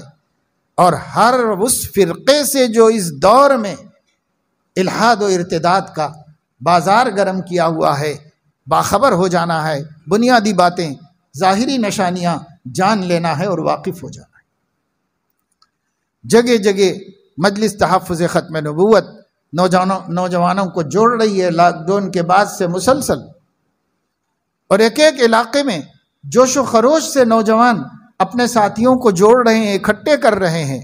300 500 700 800 نوجوانوں کو 24 گھنٹے رکھ کر ہفتے کی شام سے لے کر کے اتوار کی شام تک 3 وقت کا کھانا کھلا کے مسجد میں قیام کا انتظام کرا کے مجلس تحفظ ختم نبوت ایک فرقے کی نشاندہی ان کے سامنے کر، ایک فرقے کی نشاندہی کر، تاکہ قوم کے نوجوان چاہے کسی فیلڈ میں ہوں انہیں پتہ چل جائے کہ یہ اگر ہے اپنے بازو میں، دیکھتے ہی سمجھ جائیں اور اپنے کو بچا لیں، اپنے کو بچا لیں اور محفوظ کر لیں۔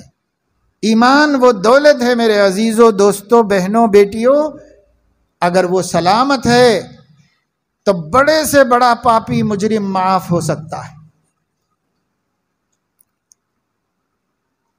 ابن آدم، اگر تو سمندر کے جھاگ کے برابر گناہ رکھتا ہے اور اس کی وجہ سے میرے سامنے آنے سے ڈرتا ہے، پرواہ نہ کر، سمندر کی جھاگ کے برابر گناہوں کے ساتھ میرے سامنے آ، میں اس سے زیادہ وسیع رحمت کے ساتھ تجھ سے ملوں گا، بشرطے کہ ایمان سلامت ہو، ایمان سلامت ہو۔ یہ مجاہدے، یہ جوتے کھانا، یہ تکلیفیں اٹھانا، یہ فقر و فاقہ، جو شکیلی کر رہے ہیں، جو گوہری کر رہے ہیں، اس کے باوجود جہنم میں جانا ہے اگر توبہ نہیں کی ہے۔ اللہ ہدایت دے سب کو۔ اگر توبہ نہیں کی ہے اس کے باوجود جہنم میں جانا ہے۔ یہ مجاہدے ہی ہو رہے ہیں اور وہاں بھی مجاہدہ ہی۔ اگر ایمان سلامت ہے تو اللہ تعالی بڑے سے بڑے گناہ کو معاف کرے۔ بہت خوش نظر آئے حضرت صلی اللہ تعالی علیہ وسلم، حضرت ابو ذر غفاری پہنچ گئے، صحیح بخاری کی روایت ہے۔ جب صحابہ حضور کو خوش دیکھتے تھے تو پوچھتے تھے، غمگین دیکھتے تھے تو پوچھتے تھے،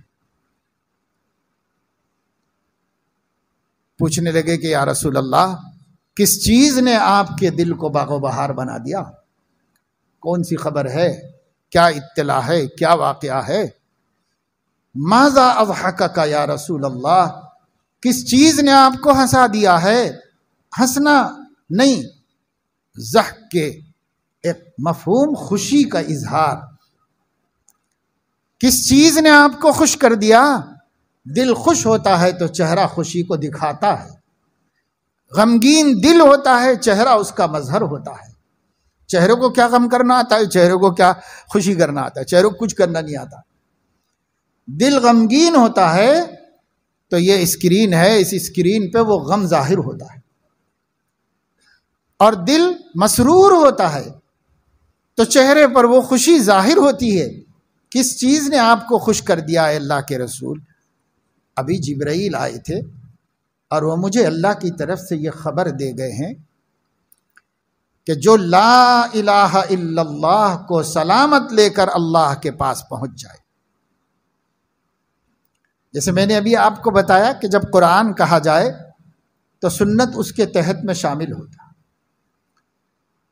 اسی طریقے سے جب لا الہ الا اللہ حدیثوں میں کہا جاتا ہے، ایک ہی جملہ کہا جاتا ہے، پر محمد الرسول اللہ اس کے ضمن میں خود بخود پوشیدہ ہوتا ہے، خود بخود موجود ہوتا ہے۔ جو شخص قیامت میں اس حال میں آئے کہ اس نے اخلاص قلب کے ساتھ لا الہ الا اللہ محمد الرسول اللہ کا اقرار کیا ہوا ہے، دخل الجنہ، جنت میں جائے گا، جنت میں جائے گا۔ یہ خبر لے کے جبرائیل آئے تھے اور اسی خبر نے مجھے اپنی امت کی طرف سے جو غم تھا بہت ہلکا کر دیا۔ جنت میں جائے گی میری امت اگر کلمہ سلامت لے کر جائے گی، عقیدہ سلامت لے کے جائے گی، ایمان سلامت لے کے جائے گی، جنت میں جائے گی۔ بہت خوش ہوئے۔ حضرت ابو ذر کو تعجب ہوا۔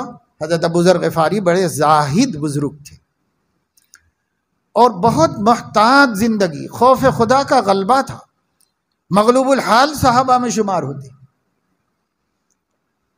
لیکن مقربین میں سے تھے حضور علیہ السلام اور سابقون الاولون میں سے تھے، بڑے مرتبے والے تھے۔ حضرت ابو ذر غفاری کو بڑا تعجب ہوا کیونکہ یہ لوگ تو گناہ کا نام بھی سننا نہیں چاہتے تھے۔ انہوں نے کہا وَإِن زَنَا وَإِن سَرَقَ، لا الہ الا اللہ والا جنت میں جائے گا، چاہے زناکار ہو، چاہے چور ہو، ڈاکو ہو۔ تو حضور علیہ السلام نے فرمایا وَإِن زَنَا وَإِن سَرَقَ، چاہے بدکار ہو، چاہے چور ہو، چاہے شرابی، چاہے کوئی ہو، اگر ایمان سلامت لے گیا ہے تو جنت میں جائے گا۔ سزا کے بعد جائے الگ بات ہے، لیکن سزا دائمی نہیں ہوگی، ایک دن نکلے گا اور جنت میں جائے گا۔ انہوں نے پھر تعجب سے پوچھا وَإِن زَنَا وَإِن سَرَقَ، حضرت علیہ الصلاۃ والسلام جس کو بھی ایمان کی بیعت کراتے تھے، بیعت علی الایمان میں یہ فرماتے تھے کہ میں بیعت کرتا ہوں زنا نہیں کروں گا، چوری نہیں کروں گا، قتل اولاد نہیں کروں گا، اس کا معاہدہ کراتے تھے ہر شخص۔ اس لیے وہ بار بار پوچھ رہے ہیں وَإِن زَنَا وَإِن سَرَقَ، مومن تو ہے مگر چور ہے، زانی ہے، جو نہ کرنے کا آپ ایمان کے ساتھ عہد لیتے ہیں، توحید کے ساتھ عہد لیتے ہیں آپ۔ اللہ تشرکوا باللہ شیئا، اللہ تشرکن باللہ شیئا یشرکن باللہ شیئا ولا یزنین ولا یقتلن اولادہن، چوری نہیں کریں گے، اولاد کو قتل نہیں کریں گے، زنا نہیں کریں گے، شرک نہیں کریں گے۔ تو شرک تو نہیں کر رہا ہے پر زنا کر رہا ہے، چوری کر رہا ہے۔ یہ تھا ان کا تعجب۔ تیسری دفعہ بھی حضور نے فرمایا وَإِن زَنَا وَإِن سَرَقَ وَإِن رَغِمَ أَنْفُ أَبِي ذَرٍ، ہاں جی چور بھی ہو، زانی بھی ہو، شرابی بھی ہو، ڈاکو بھی ہو، جائے گا جنت میں، چاہے تمہارے ناک خاک آلود ہو، جائے گا جنت۔ یہ بتانا تھا حضور علیہ السلام کو ایمان کی قدر و قیمت، یہ نہیں کہ مومن جو چاہے کرے۔ وہ تو عیسائیوں کا عقیدہ ہے کہ خداوند یسوع مسیح نے اپنا خون بہا کر اپنی امت کے پاپ سب دھلا دیے ہیں، سب معاف کرا دیے، اب جو چاہے کرو۔ اس لیے خوب دھڑلے سے حضرت عیسیٰ کی ولادت کے دن، کرسمس میں اور نیو ایئر میں اور فلاں وقت جتنے عیسائیوں کے تہوار ہیں، ہر تہوار میں بدکاریاں کرنا، شراب پینا، گناہ کرنا، بے حیائی کرنا، فحاشی کرنا ان کا تہوار ہے۔ کیوں؟ نڈر ہیں اس عقیدے کی وجہ سے کہ ہمارے گناہوں کا تو ہمارے نبی کا خون کفارہ ہو گیا ہے، جبکہ نبی کا خون کفارہ ہو بھی نہیں سکتا، اگر ہوتا تو ہو بھی نہ سکتا، مگر یہاں تو ان کا خون بھی نہیں ہوا ہے۔ وَمَا قَتَلُوهُ وَمَا صَلَبُوهُ بَلْ رَفَعَهُ اللَّهُ إِلَيْهِ، پورے شباب کے ساتھ آسمانوں پر اللہ تعالیٰ نے روک کے رکھا ہوا ہے ان کو، اور قرب قیامت میں وہ اس عمر میں جس عمر میں دنیا سے تشریف لے گئے تھے، اس دنیا میں واپس تشریف لے گئے، وہ حیات ہیں، زندہ ہے۔ تو عیسائیوں کا عقیدہ ہے، ہم جو بات بیان کر رہے ہیں اس سے کسی کو یہ دھوکہ نہ ہو کہ بھائی ایمان سلامت رکھ لو اور جو چاہے پاپ کرو، گناہگارانہ زندگی گزارو۔ گناہ پسند زندگی مومن کی نہیں ہوتی، کبھی گناہ ہو جائے تو نادم شرمندہ ہو کے توبہ کرتا رہتا ہے۔ یہاں جو نبی بتانا چاہ رہے ہیں اس صحیح حدیث میں، وہ ایمان کی قدر و قیمت بمقابل اعمال بتانا چاہ رہے ہیں۔ ایمان سلامت ہے تو سب کچھ ہے۔ جیسے سیدنا شیخ عبد القادر جیلانی رحمہ اللہ کی کسی نے بہت تعریف کی، ان کے فیوز کی، ان کے برکات کی، اور وہ حقیقت بھی تھی، غلط بیانی بھی نہیں تھی، مبالغہ بھی نہیں تھا، لیکن اس کے باوجود پھولے نہیں، اس کے باوجود متاثر نہیں ہوئے، بلکہ یہ فرمایا کہ ایمان چو سلامت بلبے گور برے احسن تو ور چستی و چالاکی ماں، جب میں اپنا ایمان سلامتی کے ساتھ قبر کی گڑھے تک لے جانے میں کامیاب ہو جاؤں، پھر میری ہر تعریف خوشی کے قابل ہے، ہر تعریف میری خوشی کے قابل ہے، نہیں تو کس تعریف سے کیا دھوکہ کھاؤں، ابھی خطرہ ہے، ابھی خطرہ ہے، ابھی خطرہ ہے۔ کتابوں میں لکھا ہے کہ محدث عظیم ناصر اہل سنہ فقیہ وقت حضرت امام احمد ابن حنبل رحمہ اللہ کی جب وصال کا وقت ہو رہا تھا تو پڑے ہوئے تھے چارپائی پر، اور بار بار غشی طاری ہو رہی تھی۔ ایک مرتبہ غشی طاری ہوئی تو فرماتے تھے لا بعد لا بعد لا بعد، یہ فرماتے جا رہے تھے۔ پھر جب ان کو افاقہ ہوا اور ہوش میں آئے تو حاضرین میں سے کسی نے کہا کہ حضرت آپ کیا کہہ رہے تھے؟ لوگوں کو یہ خیال ہوا کہ شاید موت کا فرشتہ آیا ہوگا تو وہ کہہ رہے ہوں گے کہ میں ابھی مرنا نہیں چاہ رہا ہوں، یہ کہہ رہے ہوں گے۔ حضرت آپ کیا کہہ رہے تھے؟ لا بعدو لا بعدو کہہ رہے تھے، کیا کہہ رہے تھے آپ؟ تو فرمایا کہ وہ ابلیس میرے سرانے سامنے کھڑا ہوا، انگلی دانتوں میں دبایا ہوا، بڑی حسرت و افسوس سے کہہ رہا تھا آپ تو بچ گئے میرے ہاتھوں سے، آپ تو بچ گئے میرے ہاتھوں سے۔ تو میں اس کو جواب دے رہا تھا کہ نہیں نہیں، ابھی نہیں، بعد میں، موت کے بعد میں، کلمے پر موت ہو جائے اس کے بعد میں، ہو سکتا ہے ان چند لمحوں میں بھی تو مجھے گمراہ کر دے اور کفر پر موت آ جائے۔ دیکھ رہے ہیں آپ، اتنے بڑے بڑے علماء ہیں، فقہا ہیں، محدثین ہیں، آج جتنا بڑا انسائکلوپیڈیا حدیثوں کا ان کی کتاب ہے، علماء فرماتے ہیں کہ اتنا عظیم حدیثوں کا دائرۃ المعارف کوئی دوسرا نہیں، اتنا بڑا،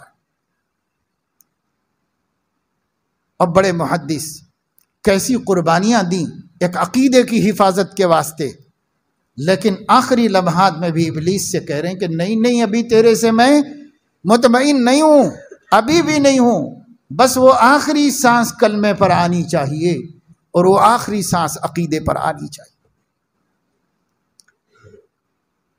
اللہ تعالیٰ فرما رہے ہیں وَاذْكُرِ اسْمَ رَبِّكَ، اپنے پروردگار کا ذکر کرتے رہیے، اس کے نام کا ذکر کرتے رہیے۔ جب کثرت ذکر کرتے رہیں گے تو وہی چیز اخیر میں ہمارے کام آ جائے گی۔ ہمارے بزرگوں میں، اس وقت کے بڑے علماء میں، محقق اور متفقہ علماء میں، حضرت مولانا طاہر صاحب دامت برکاتہم جامع مظاہر العلوم سہارنپور میں پڑھاتے ہیں، شیخ طریقت بھی ہیں، عالم دین بھی ہیں، بڑے فقیہ ہیں، اور اللہ تعالیٰ نے بڑی علمی و عملی صلاحیتوں سے سرفراز فرمایا، بسا بزرگ آدمی ہیں۔ فرماتے ہیں کہ میرے والد صاحب عالم تو نہیں تھے، لیکن اردو زبان میں حدیث کی کتابوں کا مطالعہ کرتے رہتے تھے، اس میں جو عملی باتیں ہوتی تھیں، ذکر و اذکار کی باتیں ہوتی تھیں، اسے نوٹ کر لیتے تھے، اپنا عمل بنا لیتے تھے۔ ان کو ایک حدیث مل گئی تھی اور صحیح حدیث تھی، مشکات کے ترجمے میں انہوں نے پڑھ لی تھی، سبحان اللہ و بحمدہ سبحان اللہ العظیم کی فضیلت، جو بخاری شریف کی آخری حدیث ہے، ہم درسوں میں سنتے ہیں، جلسوں میں سنتے ہیں، سبحان اللہ و بحمدہ سبحان اللہ العظیم۔ تو فرماتے ہیں کہ ہمارے والد صاحب نے اس کو ورد بنا لیا، اپنی پسند بنا لیا، اتنی عادت ڈال لی، جب کبھی فارغ ہوتے یہی زبان پہ آ جاتا، جب کبھی فارغ ہوتے یہی زبان پہ آ جاتا، باتیں کرتے ہوتے رکتے تو یہی زبان پہ آ جاتا تھا، اتنی ان کی عادت ہو گئی تھی۔ جب ان کی موت کا وقت ہوا، انتقال کا وقت ہوا اور سکرات طاری ہوئی، تو مولانا فرما رہے ہیں کہ ابا جان جو ہے سکرات کی تکلیف کی وجہ سے تکیے کے اوپر کبھی گردن ادھر کر دیتے تھے، کبھی گردن ادھر کر دیتے تھے، بالکل آخری وقت نزع طاری، لیکن زبان سے بے اختیار سبحان اللہ و بحمدہ سبحان اللہ العظیم، سبحان اللہ و بحمدہ سبحان اللہ العظیم، اور اسی میں آنکھیں بند ہو گئی اور اسی میں انتقال کر۔ آپ دیکھ رہے ہیں کہ ایک چیز کی آدمی عادت ڈالتا ہے، وہی اس کی آخری بات ہو جاتی ہے۔ اب یہ آسان ہے کہ جو ہے من کان آخر کلامہ لا الہ الا اللہ دخل الجنہ، ویسے کہنے کو تو بہت آسان ہے، بہت آسان ہے، لیکن جب تک اس کو اپنی عادت نہ بنا لیا جائے، جب ہم بے اختیار ہوں تب بھی ہماری زبان یہی بول رہی ہو اور ذکر اللہ ہی کر رہی ہو، تو جب سکرات کی تکلیف طاری کی جائے گی، لا الہ الا اللہ ان للموت سکرات، نبی نے فرمایا موت آسان نہیں ہے بھائی، موت میں بہت تکلیف ہے۔ نبی فرما رہے ہیں آخری وقت میں ان للموت سکرات، موت کے لیے بڑی سخت تکلیف ہے جس سے گزرنا پڑتا ہے، اس تکلیف میں دھیان کہیں بھی ہوگا پر زبان اللہ کا نام لے رہی ہوگی، اور زبان لا الہ الا اللہ کہہ رہی ہوگی۔ مولانا فرماتے ہیں کہ والد کے انتقال کا یہ واقعہ میں نے اپنے استاد حضرت مولانا یونس صاحب جون پوری رحمت اللہ علیہ کے سامنے ذکر کیا، جو بڑے شیخ الحدیث تھے، عالم اسلام کی عظیم الشان محدث تھے۔ ان کے سامنے ذکر کیا تو کہا کہ میں یہ قصہ سنایا، حضرت کے آنکھوں سے آنسو گرنے لگے اور فرمایا اسی کو خاتمہ بالخیر کہتے ہیں، نامعلوم ہمارا کیا حال ہونے والا ہے۔ تو کسی اللہ والے کو دیکھو، عالم دین کو دیکھو، محدث کو، فقیہ کو، وہ خاتمے کی گھڑی سے بے خبر نہیں، فکر مند ہے، پوری زندگی اسی فکر میں گزار لی کہ آخری گھڑی ایمان کے ساتھ گزر جائے، اسی میں پوری زندگی گزار لی، اسی کی مشقیں کرتے رہے، اسی پہ چلتے اور عمل کرتے رہے۔ آج ہم لوگوں کو موت کا تصور ہی نہیں ہے، اور مرنے کے بارے میں کوئی فکر ہی نہیں کہ کس چیز میں موت ہوگی۔ کیا موبائل دیکھتے ہوئے ہوگی موت؟ ننگی فلم سامنے ہوگی اور فرشتہ آ جائے گا؟ کس حال میں مرنے کے لیے ہم تیاری کر رہے ہیں، اور ان حضرات نے کس حال میں مرنے کی تیاری کی؟ امام ربانی حضرت مولانا رشید احمد گنگوہی رحمت اللہ علیہ فرماتے ہیں کہ ایک شخص تھا، نیک آدمی تھا، اس سے کسی نے پوچھا کہ بھائی تمہارا کوئی پیر بھی ہے یا ویسے ہی تم اپنی نیکیوں پہ نازاں ہو؟ کوئی رہبر ہے، کوئی پیر ہے تمہارا؟ اس کی نیک زندگی کو دیکھ کر پوچھا لو۔ اس نے کہا کہ میرے پیر تو بہت ہیں، لیکن دو پیر سب سے زیادہ میری زندگی پہ اثر انداز ہیں، ان دو پیروں کی وجہ سے یہ میری زندگی آپ لوگ دیکھ رہے ہیں، وہ سب سے زیادہ میرے اوپر اثر انداز ہے۔ کہا وہ کون دو پیر ہیں؟ کہا ایک سپاہی ہے اور ایک طوطا ہے، یہ میرے سب سے بڑے پیر ہیں۔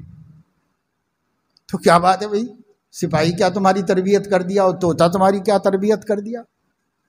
تو اس نے بتایا کہ اصل میں ہمارے محلے میں پڑوس میں ایک سپاہی رہتا تھا، بادشاہ کے ہاں کام کرتا تھا، اس کو میں دیکھتا تھا روزانہ صبح کو کہ یہ صبح اٹھتے ہی نہاتا تھا، کپڑے پہنتا تھا، اپنے کو سنوارتا تھا اور تیار کرتا تھا، اور سیدھے نکل کے بادشاہ کے دربار میں چلا جاتا تھا جہاں اس کی ڈیوٹی ہے۔ روز یہی کرتا تھا، صبح اٹھنا، تیاری کرنا، اپنے کو سنوارنا، درست کرنا، اور فوراً بادشاہ کے دربار میں چلے جانا۔ میں نے ایک دن غور کیا، اتنے اہتمام سے، اتنے پابندی سے یہ کیوں جاتا ہے؟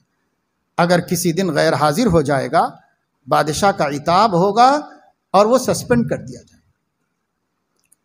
اسی وقت میرے دل میں اللہ نے یہ مضمون ڈالا، ہم بھی اللہ تعالیٰ کے سپاہی ہیں اور ہم غفلت میں پڑے رہتے ہیں، ہمیں بھی تو روزانہ بن سنور کے تیار ہو کر اللہ کی بندگی کے لیے کھڑے ہو جانا چاہیے، فجر کی نماز میں پہنچ جانا چاہیے، ظہر میں پہنچ جانا چاہیے، کیوں اللہ کے سپاہی ہیں، ڈیوٹی پر ہیں، ہمیں بھی تو ایسے وفادار ہونا چاہیے۔ یہ تو تھوڑی سی دنیا کے خاطر اتنی پابندی کر رہا ہے، اور ہم اپنے رب کو پانے اور راضی کرنے کے لیے سستی کاہلی کر رہے ہیں۔ بس اس دن سے میرے اندر چستی پیدا ہو، دین کے معاملے میں کوئی سستی نہیں کرتا، دین کے معاملے میں ڈرتا رہتا ہوں کہیں آج غیر حاضر ہو جاؤں تو اللہ تعالیٰ سسپینڈ نہ کر دے، اس لیے کبھی اس دن کے بعد سے غیر حاضر نہیں ہوا، جہاں اللہ کا حکم ہے وہاں حاضر اور حکم کا پابند، بس ریڈی ہوں اس وقت سے۔ یہ ایک میرا پیر ہے جس نے میری زندگی بدل دی۔ کہ طوطے کا کیا قصہ ہو گیا؟ تو کہا ہمارے محلے میں ایک صاحب کے پاس طوطا تھا، اس نے اس کو سیدھا کر کے بہت اچھے اچھے بول سکھا دیے تھے، بڑی میٹھی میٹھی باتیں کرتا تھا اور بڑے اچھی اچھی باتیں سناتا تھا، لوگ خوش ہو جاتے تھے، لوگ تفریح کے لیے آتے، بڑے بڑے مغموم لوگ اس کی باتیں سنتے اور اس کی میٹھی میٹھی باتوں سے مسرور ہو جاتے تھے۔ ایک دن میں نے دیکھا کہ ایک بلی آئی اور اس کو موقع مل گیا تو اس نے بلی کو اچانک حملہ کر کے دبوچ لیا، بلی نے اس کو اچانک حملہ کر کے اس طوطے کو دبوچ لیا۔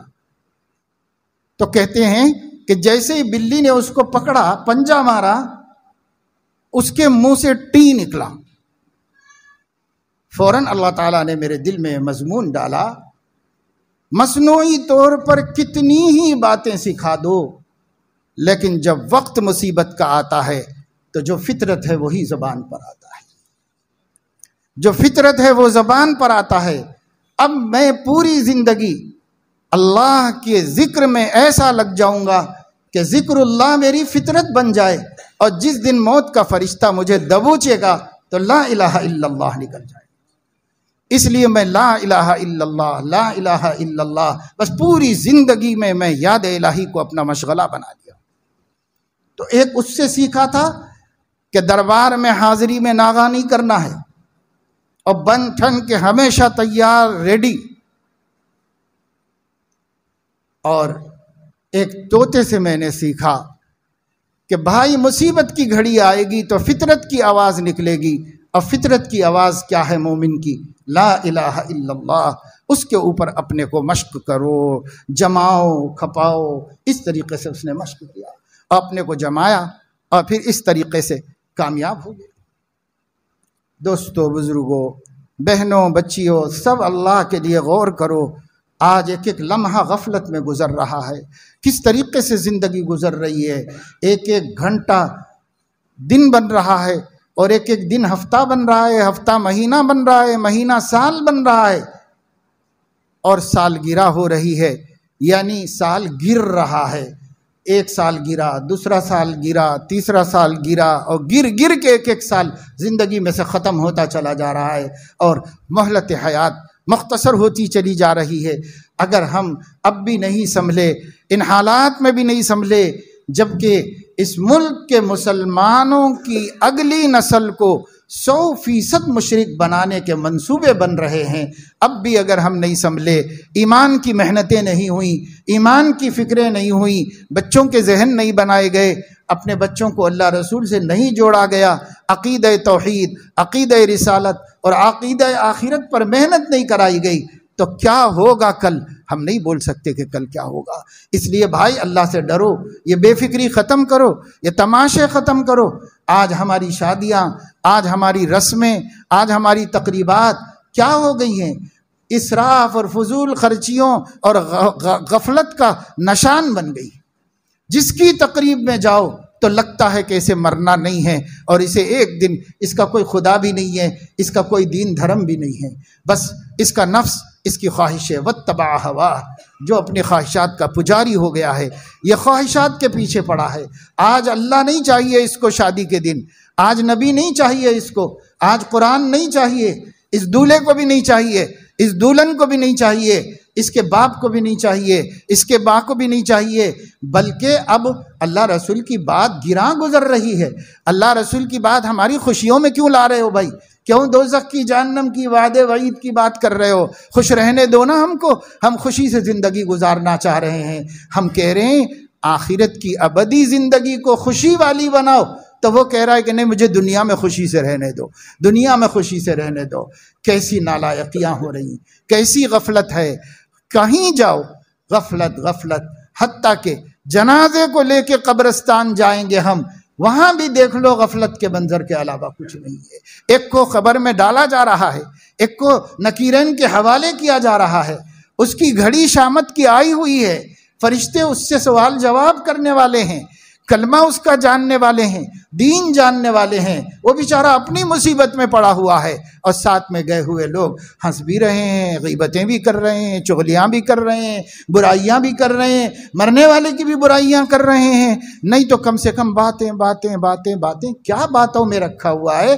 ارے بھائی، قبرستان میں جا کر بھی خدا یاد نہ آیا اور اپنی موت تازہ نہیں ہوئی، تو پھر کب؟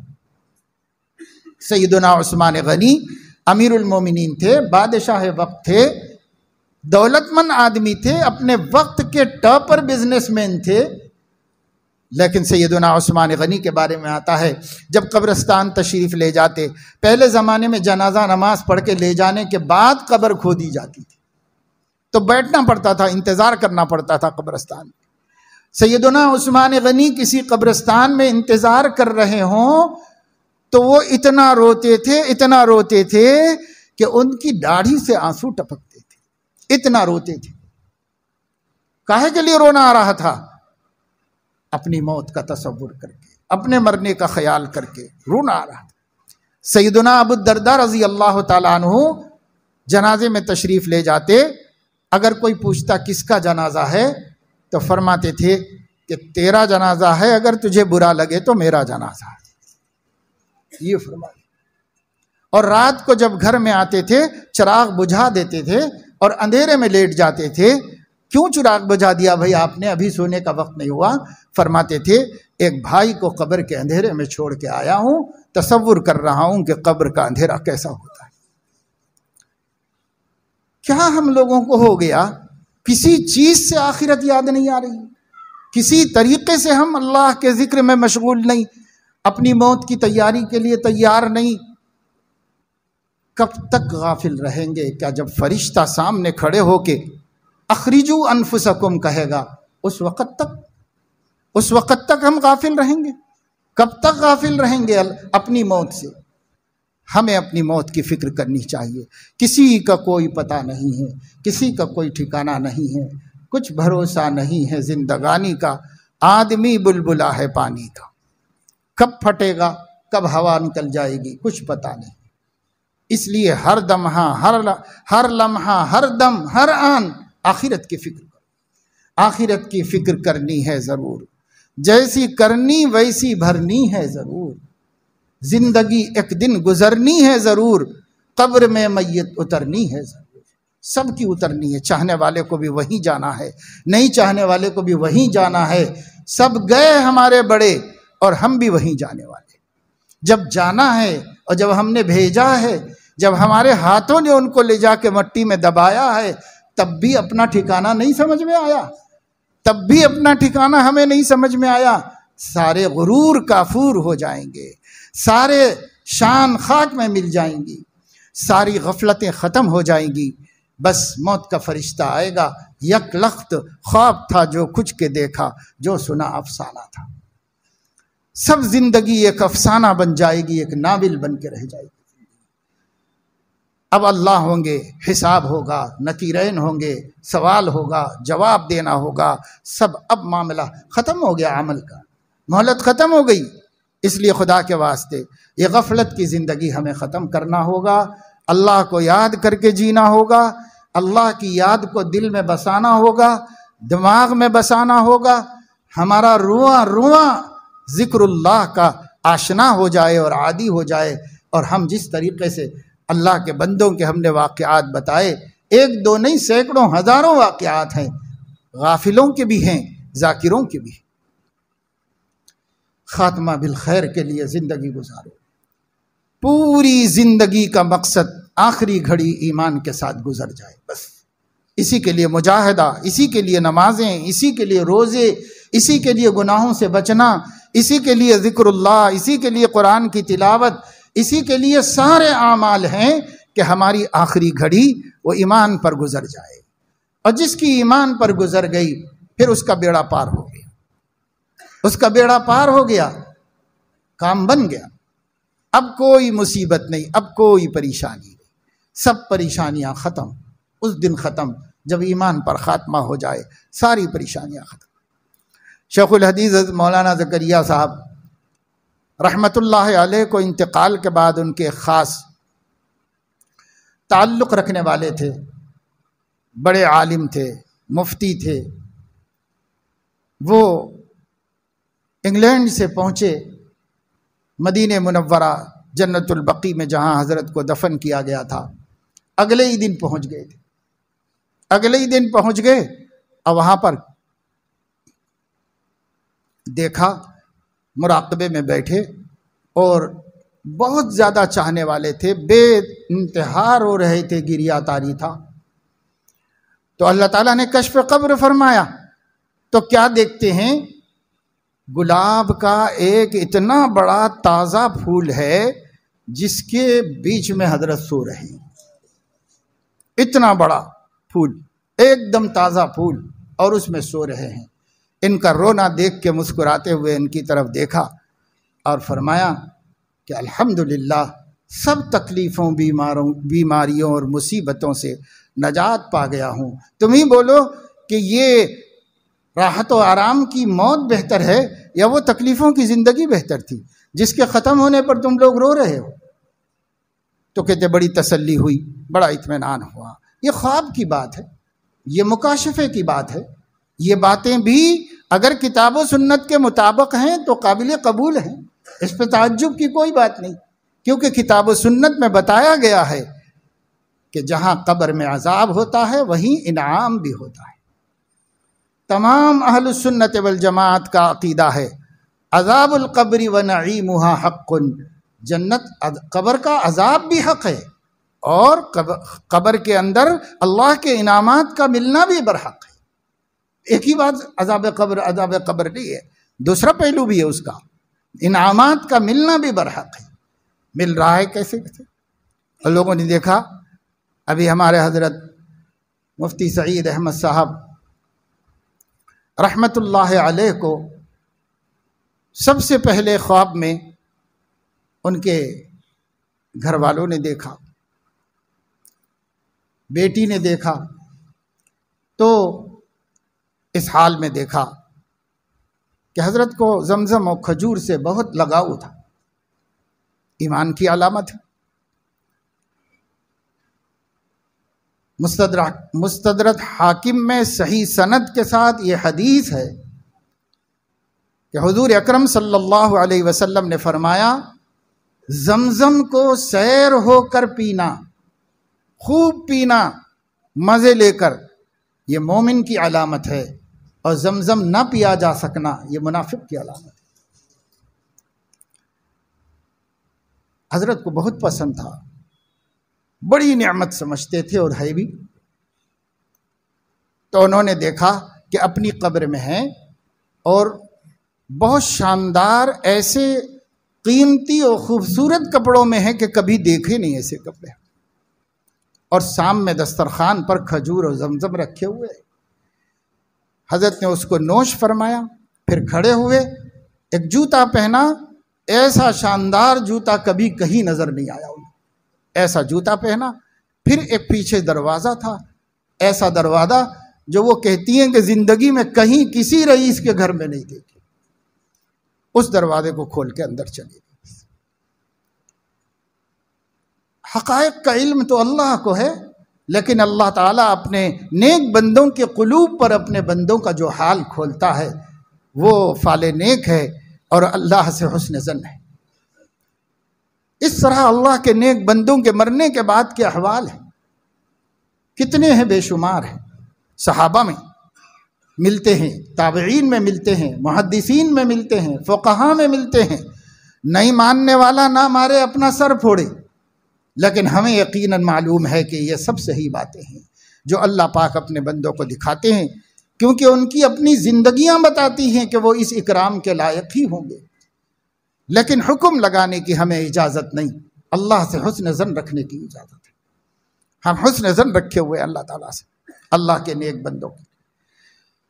بھائی اللہ تعالیٰ توفیق نصیب فرمائے، ہم لوگوں کے غفلتوں کو ختم فرمائے۔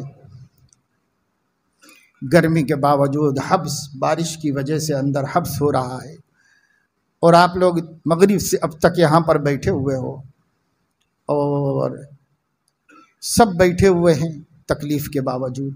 یہ اس بات کا ثبوت ہے کہ ہم انشاءاللہ غافلوں میں سے نہیں ہیں، ہم انشاءاللہ ذاکروں میں سے ہیں، لیکن اس اللہ کی توفیق کو استعمال کرتے ہوئے حقیقی معنوں میں ان مثالوں کو سامنے رکھ کر ایسا ذاکر بن جانے کی فکر کریں۔ کہیں ایسا نہ ہو کہ ذاکر ہونے کے دھوکے میں ہم رہ جائیں، بلکہ جو سچی مثالیں سامنے ہیں اہل اللہ کی، ان کو سامنے رکھ کر ایسے ذاکر بن جائیں اور ایسے آخرت کے فکر کرنے والے ہم بن جائیں۔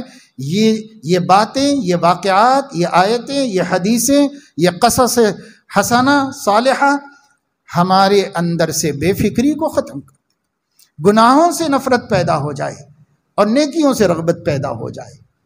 صبح جلدی اٹھنے والے بنے، نماز اہتمام سے پڑھنے والے بنے، ہماری بچیاں بھی، ہمارے بچے بھی، سب لوگ صبح جلدی اٹھنے والے، نماز اہتمام سے پڑھنے والے، مرد جماعت کے ساتھ، عورتیں اپنے گھروں میں اول وقت، پھر اس کے بعد قرآن لے کے بیٹھیں، قرآن کریم کی تلاوت کریں، اور پھر اپنے گھر والوں کی خدمت کے لیے عورتیں چولہا ہانڈی اور مرد جو ہیں اپنے ضروری کاموں میں لگیں۔ نماز کا وقت ہو جائے فوراً ہر کام چھوڑ کے ظہر کی نماز ادا کریں، پھر اپنے اپنے کاموں میں لگ جائیں، پھر عصر کا وقت ہو جائے نماز پڑھیں، پھر مغرب کا وقت ہو جائے نماز پڑھیں، پھر عشاء کا وقت ہو جائے نماز پڑھیں، یہ نمازیں پڑھیں، کیونکہ اللہ تعالیٰ نے یہاں حضور علیہ السلام کو دین پر ثبات کا یہی طریقہ بتایا ہے۔ وَلَا تُطِعْ مِنْهُمْ آثِمًا أَوْ كَفُورًا۔ اس کے بعد اللہ رب العزت نے فرمایا ہے کہ اللہ تعالیٰ کی عبادت کیجیے اور اللہ تعالیٰ کی بندگی کرتے رہیے، اس کا ذکر کرتے رہیے، بکرۃ و اصیلا، دن میں بھی، صبح میں بھی، اور پورے دن کے اندر کرتے رہیے، دن کے آغاز میں اور دن کے اختتام تک کرتے رہیے۔ علماء نے فرمایا کہ اس سے مراد فجر کی نماز، ظہر کی نماز، عصر کی نماز ہے۔ وَمِنَ اللَّيْلِ، اور رات میں بھی کیجیے اللہ کا ذکر، اس سے مراد مغرب کی نماز اور عشاء کی نماز ہے۔ وَسَبِّحُ، اور اللہ تعالیٰ کی وَسَبِّحُ لَيْلًا طَوِيلًا، اور اللہ تعالیٰ کے لیے تہجد بھی پڑھا کیجیے۔ یہ اللہ تعالیٰ نے 6 نمازوں کا حکم دیا دین پر مضبوط رہنے کے واسطے۔ ان میں سے ابتدائی 5 تو فرض ہیں، جس میں کسی کے لیے کوئی چھوٹ نہیں، کوئی رعایت نہیں۔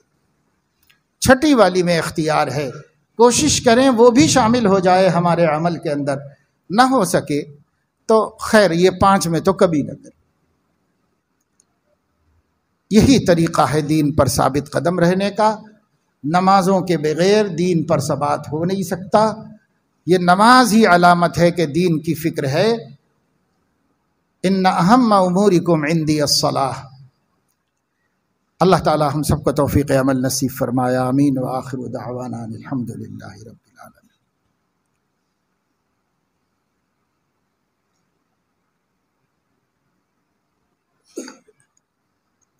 اللہم صل وسلم علی سیدنا و نبینا و حبیبنا و شفیعنا و مولانا محمد وعلی آلہ و اصحابہ و ازواجہ و اتباعہ افضل صلواتک و عدد معلوماتک برحمتک یا ارحم الراحمین۔ اللہم صل وسلم و بارک و ترحم و تحنن علی سیدنا و حبیبنا محمد وعلی آلہ و اصحابہ و ازواجہ و اتباعہ افضل صلواتک و عدد معلوماتک برحمتک یا ارحم الراحمین۔ اللہم ربنا آتنا فی الدنیا حسنہ وفی الآخرۃ حسنہ وقنا عذاب النار۔ رب اغفر وارحم وتجاوز وتکرم انک انت الاعز الاکرم۔ اللہم ان قلوبنا ونواصینا وجوارحنا بیدک لم تملکنا منها شیئا فاذا فعلت ذلك بنا فکن انت ولینا واہدنا الی سواء السبیل۔ اللہم انا نسألک من خیر ما سألک منہ نبیک محمد صلی اللہ علیہ وسلم ونعوذ بک من شر ما استعاذ منہ نبیک محمد صلی اللہ علیہ وسلم انت المستعان وعلیک البلاغ ولا حول ولا قوة الا باللہ۔ اے اللہ اپنے کرم سے ہمارے گناہوں کو معاف فرما، تمام خطاؤں لغزشوں کو درگزر فرما، ہر قسم کی غفلت کو معاف فرما، جو زندگی باقی ہے ہر غفلت سے نجات عطا فرما، ذکر والی زندگی نصیب فرما، فکر والی زندگی نصیب فرما، استعداد للموت والی زندگی نصیب فرما۔ اے اللہ ہر دھوکے سے ہماری حفاظت فرما، نفس و شیطان کے دھوکوں سے حفاظت فرما، انسانی اور جنی شیاطین کے دھوکوں سے ہماری حفاظت فرما۔ اے مولا یہ دنیا اور دنیا کی ترقیاں اور دنیا کی زیب و زینت کے فریب سے اور اس کے دھوکے سے ہماری حفاظت فرما۔ ہم میں سے ہر ایک کو اپنی آخرت کی فکر نصیب فرما، مرنے کے بعد کی زندگی کی تیاری کی توفیق نصیب فرما۔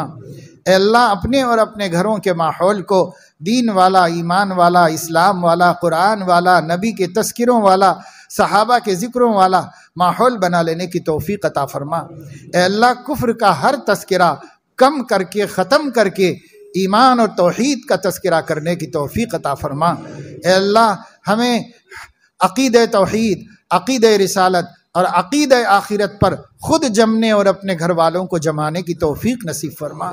اپنے بچوں کی تربیت کرنے کی توفیق نصیب فرما۔ اے اللہ آنے والے بھیانک و خوفناک خطرے سے اپنے بچوں کو بچانے کی فکریں کرنے کی ابھی سے توفیق نصیب فرما، اور اپنے بچوں کا ایمان و یقین مضبوط کرنے کی توفیق عطا فرما۔ اے اللہ ایمان، عقیدہ اور قرآن سکھانے کے مکاتب کے زیادہ سے زیادہ پھیلانے کی توفیق نصیب فرما۔ اے اللہ اگر بستیوں میں مکتب کا صحیح انتظام نہ ہو تو اپنے ہی گھر کو مکتب بنا لینے کی توفیق عطا فرما۔ اپنے ہی گھر میں کسی معلم کو رکھ کر یا خود کو ہمیں علم آتا ہو تو اپنے گھر میں باقاعدہ طور پر ہم عقیدے کا مذاکرہ، قرآن کی صحیح تعلیم اور اس کی تلاوت کا مذاکرہ اور انبیاء اور صحابہ کے واقعات کا مذاکرہ اپنے گھروں میں روز روز کریں، کوئی دن ناغا نہ ہو، اس کی توفیق نصیب فرما۔ اے اللہ اس کے بغیر ایمانوں کا بننا مشکل ہے، اور اس کے بغیر آنے والے مشرکانہ حملوں اور سیلاب سے بچوں کے دلوں کا محفوظ رہنا بہت مشکل ہے۔ اے اللہ